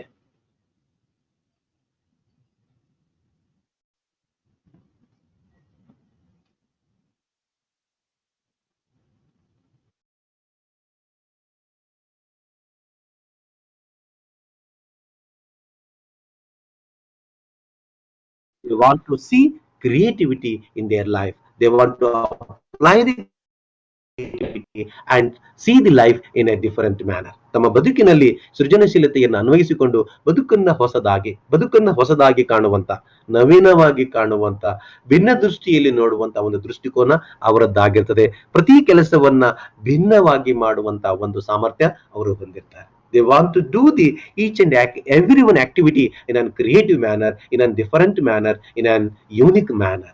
They are different from the others. ಅವರು ಬೇರೆಯವರ ಹಾಗೆ ಇರೋದಿಲ್ಲ. ಬೇರೆಯವರನ್ನ ಹೋಲಿಕೆ ಮಾಡಿ ನೋಡಿದಾಗ ಅವರಿಂದ ಭಿನ್ನವಾಗಿ ಇವರಲ್ಲಿ ಕಾಣೋದನ್ನ ಕಾಣ್ತೇವೆ. ಅಂತ ಒಂದು ವ್ಯಕ್ತಿತ್ವವನ್ನ ಸೆಲ್ಫ್ ಆಕ್ಚುಲೈಸರ್ ಹೊಂದಿರ್ತಾರೆ ಅನ್ನುವುದು. The next one is identify with mankind. Identify with mankind ಏನು ಮಾನವಿಕ ಗುಣಗಳೊಂದಿಗೆ, ಮಾನವೀಯ ಪ್ರವೃತ್ತಿಗಳೊಂದಿಗೆ ತಮ್ಮನ್ನು ತಾವು ಗುರುತಿಸಿಕೊಳ್ತಾರೆ. They are going to identify their life, their personality with mankind. ಮಾನವೀಯ ಪ್ರವೃತ್ತಿಗಳೊಂದಿಗೆ ಅಥವಾ ಆ ಮಾನವೀಯ ಗುಣಗಳೊಂದಿಗೆ ತಮ್ಮನ್ನು ತಾವು ಗುರುತಿಸಿಕೊಳ್ತಾರೆ. ಮಾನವೀಯತೆಯಲ್ಲಿ ಹೆಚ್ಚು ನಂಬಿಕೆಯನ್ನು ಹೊಂದಿರ್ತಾರೆ. They believe in the mankind. They are ready to render their service to the man. ಮನುಕುಲಕ್ಕೆ ಒಂದು ಸೇವೆ ಮಾಡುವಂತ ಒಂದು ಗುಣವನ್ನ ಹೊಂದಿರ್ತಾರೆ. ಒಂದು ಮಾನವೀಯ ಶಕ್ತಿಯನ್ನ ಹೊಂದಿರ್ತಾರೆ. ಆ ಮಾನವೀಯ ಶಕ್ತಿಯನ್ನ ಗುರುತಿಸಲಿಕ್ಕೆ, ಮಾನವೀಯ ಮೌಲ್ಯಗಳನ್ನ ಗುರುತಿಸಿಕೊಳ್ಳಿಕ್ಕೆ ತಮ್ಮಲ್ಲಿ ಪ್ರಯತ್ನ ಮಾಡ್ತಾರೆ. Always they go hand in hand with the human values. They are going to imbibe the human values. They are ready to render the service to the development of human society. ಸಮಾಜದ ಬೆಳವಣಿಗೆಗೆ ಪ್ರಯತ್ನ ಮಾಡ್ತಿರ್ತಾರೆ. ಆ ಮನುಕುಲದಲ್ಲಿ ನಂಬಿಕೆಯನ್ನು ಇಟ್ಕೊಂಡಂತವರು, ಮನುಕುಲದ ಸಹಾಯಕ್ಕಾಗಿ, ಮನುಕುಲದ ಏನಂತೀವಿ ನಾವು ಸಾಮರಸ್ಯಕ್ಕಾಗಿ ಪ್ರಯತ್ನವನ್ನ ಮಾಡ್ತಾರೆ. ಮಾನವೀಯ ಪ್ರವೃತ್ತಿಗಳನ್ನ, ಮಾನವೀಯ ಮೌಲ್ಯಗಳನ್ನು ಅವರು ತಮ್ಮ ವ್ಯಕ್ತಿತ್ವದಲ್ಲಿ ಬೆಳೆಸಿಕೊಂಡಿರ್ತಾರೆ. The another one characteristic features of the self-actualizer is autonomous in nature. ಸ್ವಯಂ ಶಾಸನಬದ್ಧ ವ್ಯಕ್ತಿತ್ವವನ್ನ ಸ್ವವಾಸ್ತವೀಕರಣಗೊಂಡಂತ ವ್ಯಕ್ತಿಗಳು ಹೊಂದಿರ್ತಾರೆ. ಏನು ಸ್ವಯಂ ಶಾಸನಬದ್ಧ ಅಂದ್ರೆ they R away from the society. ಅವರದೇ ಆದಂತ ಒಂದು ಶಾಸನವನ್ನ, ಅವರದೇ ಆದಂತ ನೀತಿ ನಿಯಮಗಳ ಒಂದು ಚೌಕಟ್ಟನ್ನ, ಅವರದೇ ಆದಂತ ಒಂದು ನೀತಿ ನಿಯಮಗಳ ಚೌಕಟ್ಟನ್ನ ಅವರು ಹೊಂದಿರ್ತಾರೆ. They are far away from the society. They are far away from the social restrictions and social bondages. ಸಾಮಾಜಿಕ ನೀತಿ ನಿಯಮಗಳಿಂದ, ಸಾಮಾಜಿಕ ಒಂದು ನೀತಿ ನಿಯಮಗಳ ಬಂಧನಗಳಿಂದ ಮುಕ್ತರಾಗಿರ್ತಾರೆ. They are autonomous in nature. ಅವರೇ ಸ್ವಯಂ ಶಾಸನಬದ್ಧರಾಗಿರ್ತಾರೆ. ತಮ್ಮ ಬದುಕಿಗೆ ಬೇಕಾದ ನಿಯಮಗಳನ್ನ, ತಮ್ಮ ಬದುಕಿನ ತತ್ವಗಳನ್ನ, ತಮ್ಮ ಬದುಕಿನ ದಾರಿಯನ್ನ ತಾವೇ ಕಂಡುಕೊಳ್ತಾರೆ. ಸಮಾಜದ ನೀತಿ ನಿಯಮಗಳನ್ನ, ಸಮಾಜದ ಬಂಧನಗಳಿಂದ ಮುಕ್ತರಾಗಿರ್ತಾರೆ. ಹಾಗಾಗಿ ಸಾಮಾನ್ಯವಾಗಿ ವಾಸ್ತವೀಕರಣಗೊಳ್ಳುವಂತ ವ್ಯಕ್ತಿಗಳು ಸ್ವಯಂ ಶಾಸನಬದ್ಧರಾಗಿರ್ತಾರೆ. ತಮ್ಮದೇ ಆದಂತ ಒಂದು ಶಾಸನವನ್ನ ಅವರು ಹೊಂದಿರ್ತಾರೆ. They are having their own way of life. They are having their own rules and regulations. They are somewhat different from the common people. ಸಾಮಾನ್ಯ ವ್ಯಕ್ತಿಗಳಿಂದ ಅವರನ್ನು ಹೋಲಿಕೆ ಮಾಡಿ ನೋಡಿದ್ರೆ ಅವರಲ್ಲಿ ವ್ಯತ್ಯಾಸಗಳನ್ನ ಕಾಣ್ತೇವೆ. ಅವರದೇ ಆದಂತ ಒಂದು ಸ್ವಯಂ ಶಾಸನವನ್ನ ಅವರು ಹೊಂದಿರ್ತಾರೆ. ಕೋಡ್ ಆಫ್ ಕಂಡಕ್ಟ್ ಅಂತ ಕರಿತೇವೆ. ನೀತಿ ಸಂಹಿತೆಯನ್ನು ಅವರು ಹೊಂದಿರ್ತಾರೆ. ತಮ್ಮದೇ ಆದಂತ ನೀತಿ ಸಂಹಿತೆಯ ಒಳಗಡೆ ಅವರ ಬದುಕನ್ನ ಮಾಡ್ತಾರೆ. They never bother about the society and social restrictions and social rules and regulations. ಸಾಮಾಜಿಕ ನೀತಿ ನಿಯಮಗಳಿಗೆ, ಗುಂಪಿನ ನೀತಿ ನಿಯಮಗಳಿಗೆ ಅವರು ಅಷ್ಟಾಗಿ ಬೆಲೆ ಕೊಡೋದಿಲ್ಲ. ತಮ್ಮದೇ ಆದಂತ ನೀತಿ ನಿಯಮಗಳ ಅಡಿಯಲ್ಲಿ ಅವರು ಬದುಕ್ತಾ ಇರ್ತಾರೆ. ಅವರಿಗೆ ತೋಚಿದ ಒಂದು ನೀತಿ ನಿಯಮಗಳನ್ನ ಅವರು ಸೃಷ್ಟಿಸಿಕೊಂಡಿರ್ತಾರೆ. ಅದಕ್ಕೆ ಅಂಟಿಕೊಂಡು ಬದುಕ್ತಾರೆ. ಅದು ಸಮಾಜದಿಂದ ಸ್ವಲ್ಪ ಭಿನ್ನವಾಗಿಯೂ ಕಾಣಬಹುದು, ಶ್ರೀಸಾಮಾನ್ಯರಿಂದ ಭಿನ್ನವಾಗಿಯೂ ಕಾಣಬಹುದು. ಅಂತ ವ್ಯಕ್ತಿತ್ವವನ್ನ ಸೆಲ್ಫ್ ಆಕ್ಚುಲೈಸರ್ ಅಥವಾ ಸ್ವವಾಸ್ತವೀಕರಣಗೊಂಡಂತ ವ್ಯಕ್ತಿ ಹೊಂದಿರ್ತಾನೆ ಅನ್ನೋದು. The last one is self actualizer is a one who is having the characteristic features of highly socialized. ಉತ್ಕೃಷ್ಟ ಮಟ್ಟದ ಸಮಾಜೀಕರಣ ಅವರು ಹೊಂದಿರ್ತಾರೆ. ಒಟ್ಟು ಸಮಾಜದ ಎಲ್ಲ ತಿಳುವಳಿಕೆಯನ್ನು ಅವರು ಹೊಂದಿರ್ತಾರೆ. ಸಮಾಜದ ಮಿಗಿಲಾದಂತ, ಸಾಮಾಜಿಕ ಸನ್ನಿವೇಶಗಳ ಮಿಗಿಲಾದಂತ ಒಂದು ಜ್ಞಾನವನ್ನು ಹೊಂದಿರ್ತಾರೆ. ಸಹಜವಾಗಿ ಕೂಡಿಕೊಳ್ಳುವಂತ, ಸಹಜವಾಗಿ ಬೆರೆಯುವಂತ, ಸಹಜವಾಗಿ ಕಳಿಸಿಕೊಳ್ಳುವಂತ ಒಂದು ಗುಣ ಅವರಲ್ಲಿ ಇರ್ತದೆ. They are highly socialized. ಉತ್ಕೃಷ್ಟ ಮಟ್ಟದ ಸಮಾಜೀಕರಣ ಅಂದ್ರೆ ಶ್ರೇಷ್ಠ ಮಟ್ಟದ ಸಮಾಜೀಕರಣ ಅವರ ಹತ್ರ ಇರ್ತದೆ. ಎಲ್ಲರ ಜೊತೆಗೂ ಬೆರೀತಾರೆ, ಎಲ್ಲರೊಂದಿಗೂ ಇರ್ತಾರೆ. ಅವರು ಶ್ರೇಷ್ಠರು, ಇವರು ಕನಿಷ್ಠರು, ಅವರು ಶ್ರೀಮಂತರು, ಇವರು ಬಡವರು ಅನ್ನುವಂತ ಒಂದು ಮನೋಭಾವ ಅವರ ಹತ್ರ ಇರೋದಿಲ್ಲ. They are considering each and every individual as a equal one. Because they are having highly socialized, ಅತ್ಯಂತ ಶ್ರೇಷ್ಠ ಮಟ್ಟದ ಸಾಮಾಜೀಕರಣ ಅವರು ಹೊಂದಿರ್ತಾರೆ. ಸಹಜವಾಗಿ ಎಲ್ಲರಲ್ಲಿಯೂ ಬೆರೆಯುವಂತ ಒಂದು ಗುಣ ಅವರದ್ದಾಗಿರ್ತದೆ. ಮೇಲು ಕೀಳುಗಳ ಮನೋಭಾವವಾಗಲಿ, ಅಥವಾ ಆ ಶ್ರೇಷ್ಠತೆಯ ಕನಿಷ್ಠತೆಯ ಭಾವವಾಗಲಿ, ಅಥವಾ ಹಿರಿಯರು ಕಿರಿಯರು ಅನ್ನುವಂತ ಒಂದು ಭಾವ, ಒಂದು ತಾರತಮ್ಯತೆ ಅವರ ಹತ್ರ ನಾವು ಕಾಣೋದಿಲ್ಲ. We never observe characteristics of supremacy and inferiority. Superiority and inferiority ಅವರ ಹತ್ರ ಇರೋದಿಲ್ಲ. ಎಲ್ಲರನ್ನ ಸಮಾನವಾಗಿ ಕಾಣುವಂತ ಒಂದು ಗುಣ ಅವರು ಹೊಂದಿದ್ದಾರೆ. ಹೀಗೆ ಆ ಆತ್ಮ ಸಾಕ್ಷಾತ್ಕಾರ ಅಥವಾ ಸ್ವವಾಸ್ತವೀಕರಣ ಅಂದ್ರೆ ಈ ಲಕ್ಷಣಗಳು ಯಾರಲ್ಲಿ ಹೆಚ್ಚಿಗೆ ಕಾಣ್ತವೋ ಅವರನ್ನ ಆತ್ಮ ಸಾಕ್ಷಾತ್ಕಾರ ಹೊಂದಿದಂತ ವ್ಯಕ್ತಿ ಅಂತ ಕರೀತೇವೆ. You can have a great peoples. ಉದಾಹರಣೆಗೆ ಗಾಂಧಿ ಇರಬಹುದು, ಅಂಬೇಡ್ಕರ್ ಇರಬಹುದು, ಇಂಥ ಸಾಕಷ್ಟು ಜನರನ್ನ ನಾವು ಕಾಣ್ತೇವೆ. ರಾಮಕೃಷ್ಣ ಪರಮಹಂಸ ಇರ್ಬೋದು, ಸ್ವಾಮಿ ವಿವೇಕಾನಂದ ಇರ್ಬೋದು. They are the great mans. They have actualized the self. We can call such people as a self actualizer. ಅಂಥವರನ್ನು ನಾವು, ಯಾರು ಗಾಂಧಿ ಇರಬಹುದು, ಸ್ವಾಮಿ ವಿವೇಕಾನಂದ, ಅಥವಾ ಅಂಬೇಡ್ಕರ್ ಇರಬಹುದು, ಅಥವಾ ಯಾರು ರಾಮಕೃಷ್ಣ ಪರಮಹಂಸರು ಇರಬಹುದು, ಇಂಥವರೆಲ್ಲ ಆತ್ಮ ಸಾಕ್ಷಾತ್ಕಾರ ಹೊಂದಿದಂತ ವ್ಯಕ್ತಿಗಳು ಅಂತ. ಸೊ ಅವರಲ್ಲಿ ಈ ಎಲ್ಲ ಗುಣಗಳನ್ನು ನಾವು ಶ್ರೇಷ್ಠ ಮಟ್ಟದಲ್ಲಿ, ಹೆಚ್ಚು ಮಟ್ಟದಲ್ಲಿ ನಾವು ಅದನ್ನ ಕಾಣ್ತೇವೆ. ಸೊ ಅದಕ್ಕೆ ಒಟ್ಟು ಶಿಕ್ಷಣಕ್ಕೆ ಬರೋದಾದರೆ, ಮತ್ತೆ ನಾವು ಹಿಂದೆ ಹೋಗೋದಾದರೆ, ಶಿಕ್ಷಣ ಅನ್ನುವಂಥದ್ದು ಒಂದು ಸ್ವವಾಸ್ತವೀಕರಣದ ಪರಿಕಲ್ಪನೆ. Education is a process of self actualization. Again we can define self actualization is a desire to fulfil one's all potentialities. ಒಬ್ಬ ವ್ಯಕ್ತಿಯ ಎಲ್ಲ ಅಗತ್ಯತೆಗಳನ್ನು ಪೂರೈಸಿಕೊಳ್ಳುವಂತ, ಏನೆಲ್ಲ ಸಾಮರ್ಥ್ಯಗಳನ್ನು ಬೆಳೆಸುವಂತ ಒಂದು ಪ್ರಕ್ರಿಯೆ ಶಿಕ್ಷಣವಾಗಿದೆ. ಹಾಗಾಗಿ ತನ್ನ ಆತ್ಮವನ್ನ ಪರಮಾತ್ಮನಲ್ಲಿ ಲೀನ ಮಾಡ್ಕೊಳ್ತಕ್ಕಂಥ ಒಂದು ಪ್ರಕ್ರಿಯೆಯನ್ನು ನಾವಿಲ್ಲಿ ಸ್ವವಾಸ್ತವೀಕರಣ ಅಂತ ಕರಿತೇವೆ. ಸ್ವವಾಸ್ತವೀಕರಣ ಅನ್ನುವಂಥ ಒಂದು ಚಿಂತನೆಯನ್ನ ಸಾಮಾನ್ಯವಾಗಿ ಬೆಳಕಿಗೆ ತಂದಂತ ಒಂದು ಶ್ರೇಯಸ್ಸು ಅಬ್ರಹಾಂ ಮಾಸ್ಲೋನಿಗೆ ಸಲ್ಲುತ್ತದೆ. ಅಬ್ರಹಾಂ ಮಾಸ್ಲೋ ತನ್ನ ಹೈರಾರ್ಕಿ ಆಫ್ ನೀಡ್ಸ್ ಥಿಯರಿ ಅಥವಾ ನೀಡ್ಸ್ ಥಿಯರಿ ಅಂತ ಕರಿತೇವೆ, ಅಗತ್ಯತೆಗಳ ಒಂದು ಸಿದ್ಧಾಂತದಲ್ಲಿ ಈ 5 ಅಗತ್ಯತೆಗಳ ಒಂದು ಏಣಿ ಶ್ರೇಣಿಯನ್ನು ಹೇಳ್ತಾನೆ. ಕೊನೆಯ ತುದಿಯಲ್ಲಿ ಬರ್ತಕ್ಕಂಥ ಒಂದು ಅಗತ್ಯತೆ, ಅದನ್ನ ಸೆಲ್ಫ್ ಆಕ್ಚುಲೈಸೇಷನ್, ಆತ್ಮ ಸಾಕ್ಷಾತ್ಕಾರ. ವ್ಯಕ್ತಿ ಆತ್ಮ ಸಾಕ್ಷಾತ್ಕಾರವನ್ನ ಪಡಿಬೇಕು ಅಂದ್ರೆ, ಆ ಹಂತಕ್ಕೆ ಬರಬೇಕು ಅಂದ್ರೆ, ಸ್ವವಾಸ್ತವೀಕರಣವನ್ನ ಆಗಬೇಕು ಅಂದ್ರೆ, ಶಾರೀರಿಕ ಅಗತ್ಯತೆಗಳನ್ನ, ಭದ್ರತೆಯ ಅಗತ್ಯತೆಗಳನ್ನ, ಪ್ರೀತಿ ವಾತ್ಸಲ್ಯಗಳ ಅಗತ್ಯತೆಗಳನ್ನ ಮತ್ತು ಸ್ವಯಂ ಪ್ರತಿಷ್ಠೆಯ ಅಗತ್ಯತೆಗಳನ್ನ ಪೂರೈಸಿಕೊಂಡಾಗ ಮಾತ್ರ ಆತ ಸ್ವವಾಸ್ತವೀಕರಣ ಹಂತಕ್ಕೆ ತಲುಪ್ತಾನೆ. ಆ ಸ್ವವಾಸ್ತವೀಕರಣ ಹಂತಕ್ಕೆ ಬಂದಾಗ ವ್ಯಕ್ತಿತ್ವದಲ್ಲಿ ಸಮಗ್ರವಾದಂತಹ ಪರಿವರ್ತನೆಗಳನ್ನು ನಾವು ಕಾಣ್ತೇವೆ. ಆತನಲ್ಲಿ ಸರಳತೆಯನ್ನು ಒಪ್ಪಿಕೊಳ್ಳುವಂತ ಗುಣ, ಮತ್ತು ಸ್ವಯಂ ಸ್ಫೂರ್ತನಾಗಿರ್ತಾನೆ, ಮತ್ತು ಸರಳತೆಯ ಸ್ವಭಾವವನ್ನು ಹೊಂದಿರ್ತಾನೆ. ಹಾಸ್ಯ ಸ್ವಭಾವ ಅವನ ಹತ್ರ ಇರ್ತದೆ. ಸಾಮಾನ್ಯವಾಗಿ ಆಧ್ಯಾತ್ಮವಾದಿಯಾಗಿರ್ತಾನೆ. ಸಾಮಾನ್ಯವಾಗಿ ಪ್ರಜಾಸತ್ತಾತ್ಮಕ ದೃಷ್ಟಿಕೋನವನ್ನು ಒಪ್ಪಿಕೊಳ್ತಕ್ಕಂತ ಒಂದು ಗುಣವನ್ನು ಹೊಂದಿರ್ತಾನೆ. ಅತ್ಯಂತ ಖಾಸಗಿಯ ಬದುಕನ್ನು ಹೊಂದಿರ್ತಾನೆ. ಜೊತೆಗೆ ಡಿಟ್ಯಾಚ್ಮೆಂಟ್, ಅದನ್ನ ನಾವು ಕಳಿಸಿಕೊಳ್ಳುವಂತ ಒಂದು ಗುಣವನ್ನು ಹೊಂದಿರ್ತಾನೆ. ಹೆಚ್ಚು ಸೃಜನಶೀಲಿಯಾಗಿರ್ತಾನೆ ಮತ್ತು ಮಾನವೀಯ ಗುಣಗಳೊಂದಿಗೆ ತನ್ನನ್ನು ತಾನು ಗುರುತಿಸಿಕೊಳ್ತಾನೆ ಮತ್ತು ಸ್ವಯಂ ಶಾಸನಬದ್ಧನಾಗಿರ್ತಾನೆ ಮತ್ತು ಹೆಚ್ಚು ಉತ್ಕೃಷ್ಟ ಮಟ್ಟದ ಸಮಾಜೀಕರಣವನ್ನು ಹೊಂದಿರ್ತಾನೆ. ಇಂಥ ಲಕ್ಷಣಗಳನ್ನ ಬೆಳೆಸುವಂತ ಒಂದು ಕೆಲಸ ಶಿಕ್ಷಣ ಮಾಡುವುದರಿಂದ ಶಿಕ್ಷಣವು ಒಂದು ಸ್ವವಾಸ್ತವೀಕರಣದ ಪ್ರಕ್ರಿಯೆಯಾಗಿದೆ. ಸೊ ನಾವು on the basis of the various points we can conclude that education is a process of self-actualization, also called self-realization. Here, today we have discussed about the nature of the education. ಇಲ್ಲಿಯವರೆಗೆ ನಾವು ಶಿಕ್ಷಣದ ಸ್ವಭಾವವನ್ನ, ಶಿಕ್ಷಣದ ಸ್ವರೂಪವನ್ನ ಹಲವಾರು ವ್ಯಾಖ್ಯಾನಗಳ ಆಧಾರದ ಮೇಲೆ ನಾವು ಅದನ್ನ ಒಂದು ಗುರುತಿಸಲಿಕ್ಕೆ ಪ್ರಯತ್ನ ಮಾಡಿದ್ದೇವೆ. ಹಾಗಾಗಿ ಶಿಕ್ಷಣ ಅನ್ನುವಂಥದ್ದು ಒಂದು ಪ್ರಕ್ರಿಯೆ ಮತ್ತು ಉತ್ಪನ್ನ. ಶಿಕ್ಷಣವು ಒಂದು ಮಾನವನನ್ನು ಬೆಳೆಸುವಂತ ಒಂದು ಪ್ರಯತ್ನ.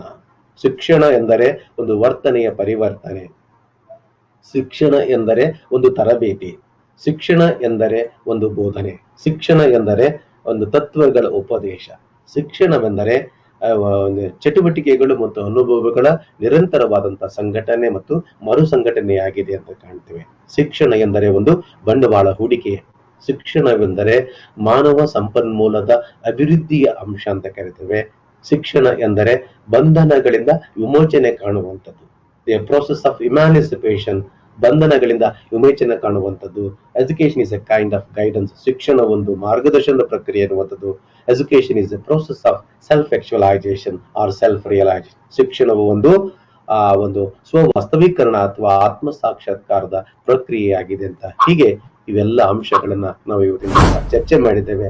ಮುಂದಿನ ತರಗತಿಯಲ್ಲಿ ಶಿಕ್ಷಣ ಮತ್ತು ತತ್ವಶಾಸ್ತ್ರಗಳ ಕುರಿತು ಅಧ್ಯಯನ ಮಾಡೋಣ ಅಂತ ಹೇಳ್ತಾ, so I thank one and all who have attended the classes, today's class, that is the nature of the education. Thank you one and all.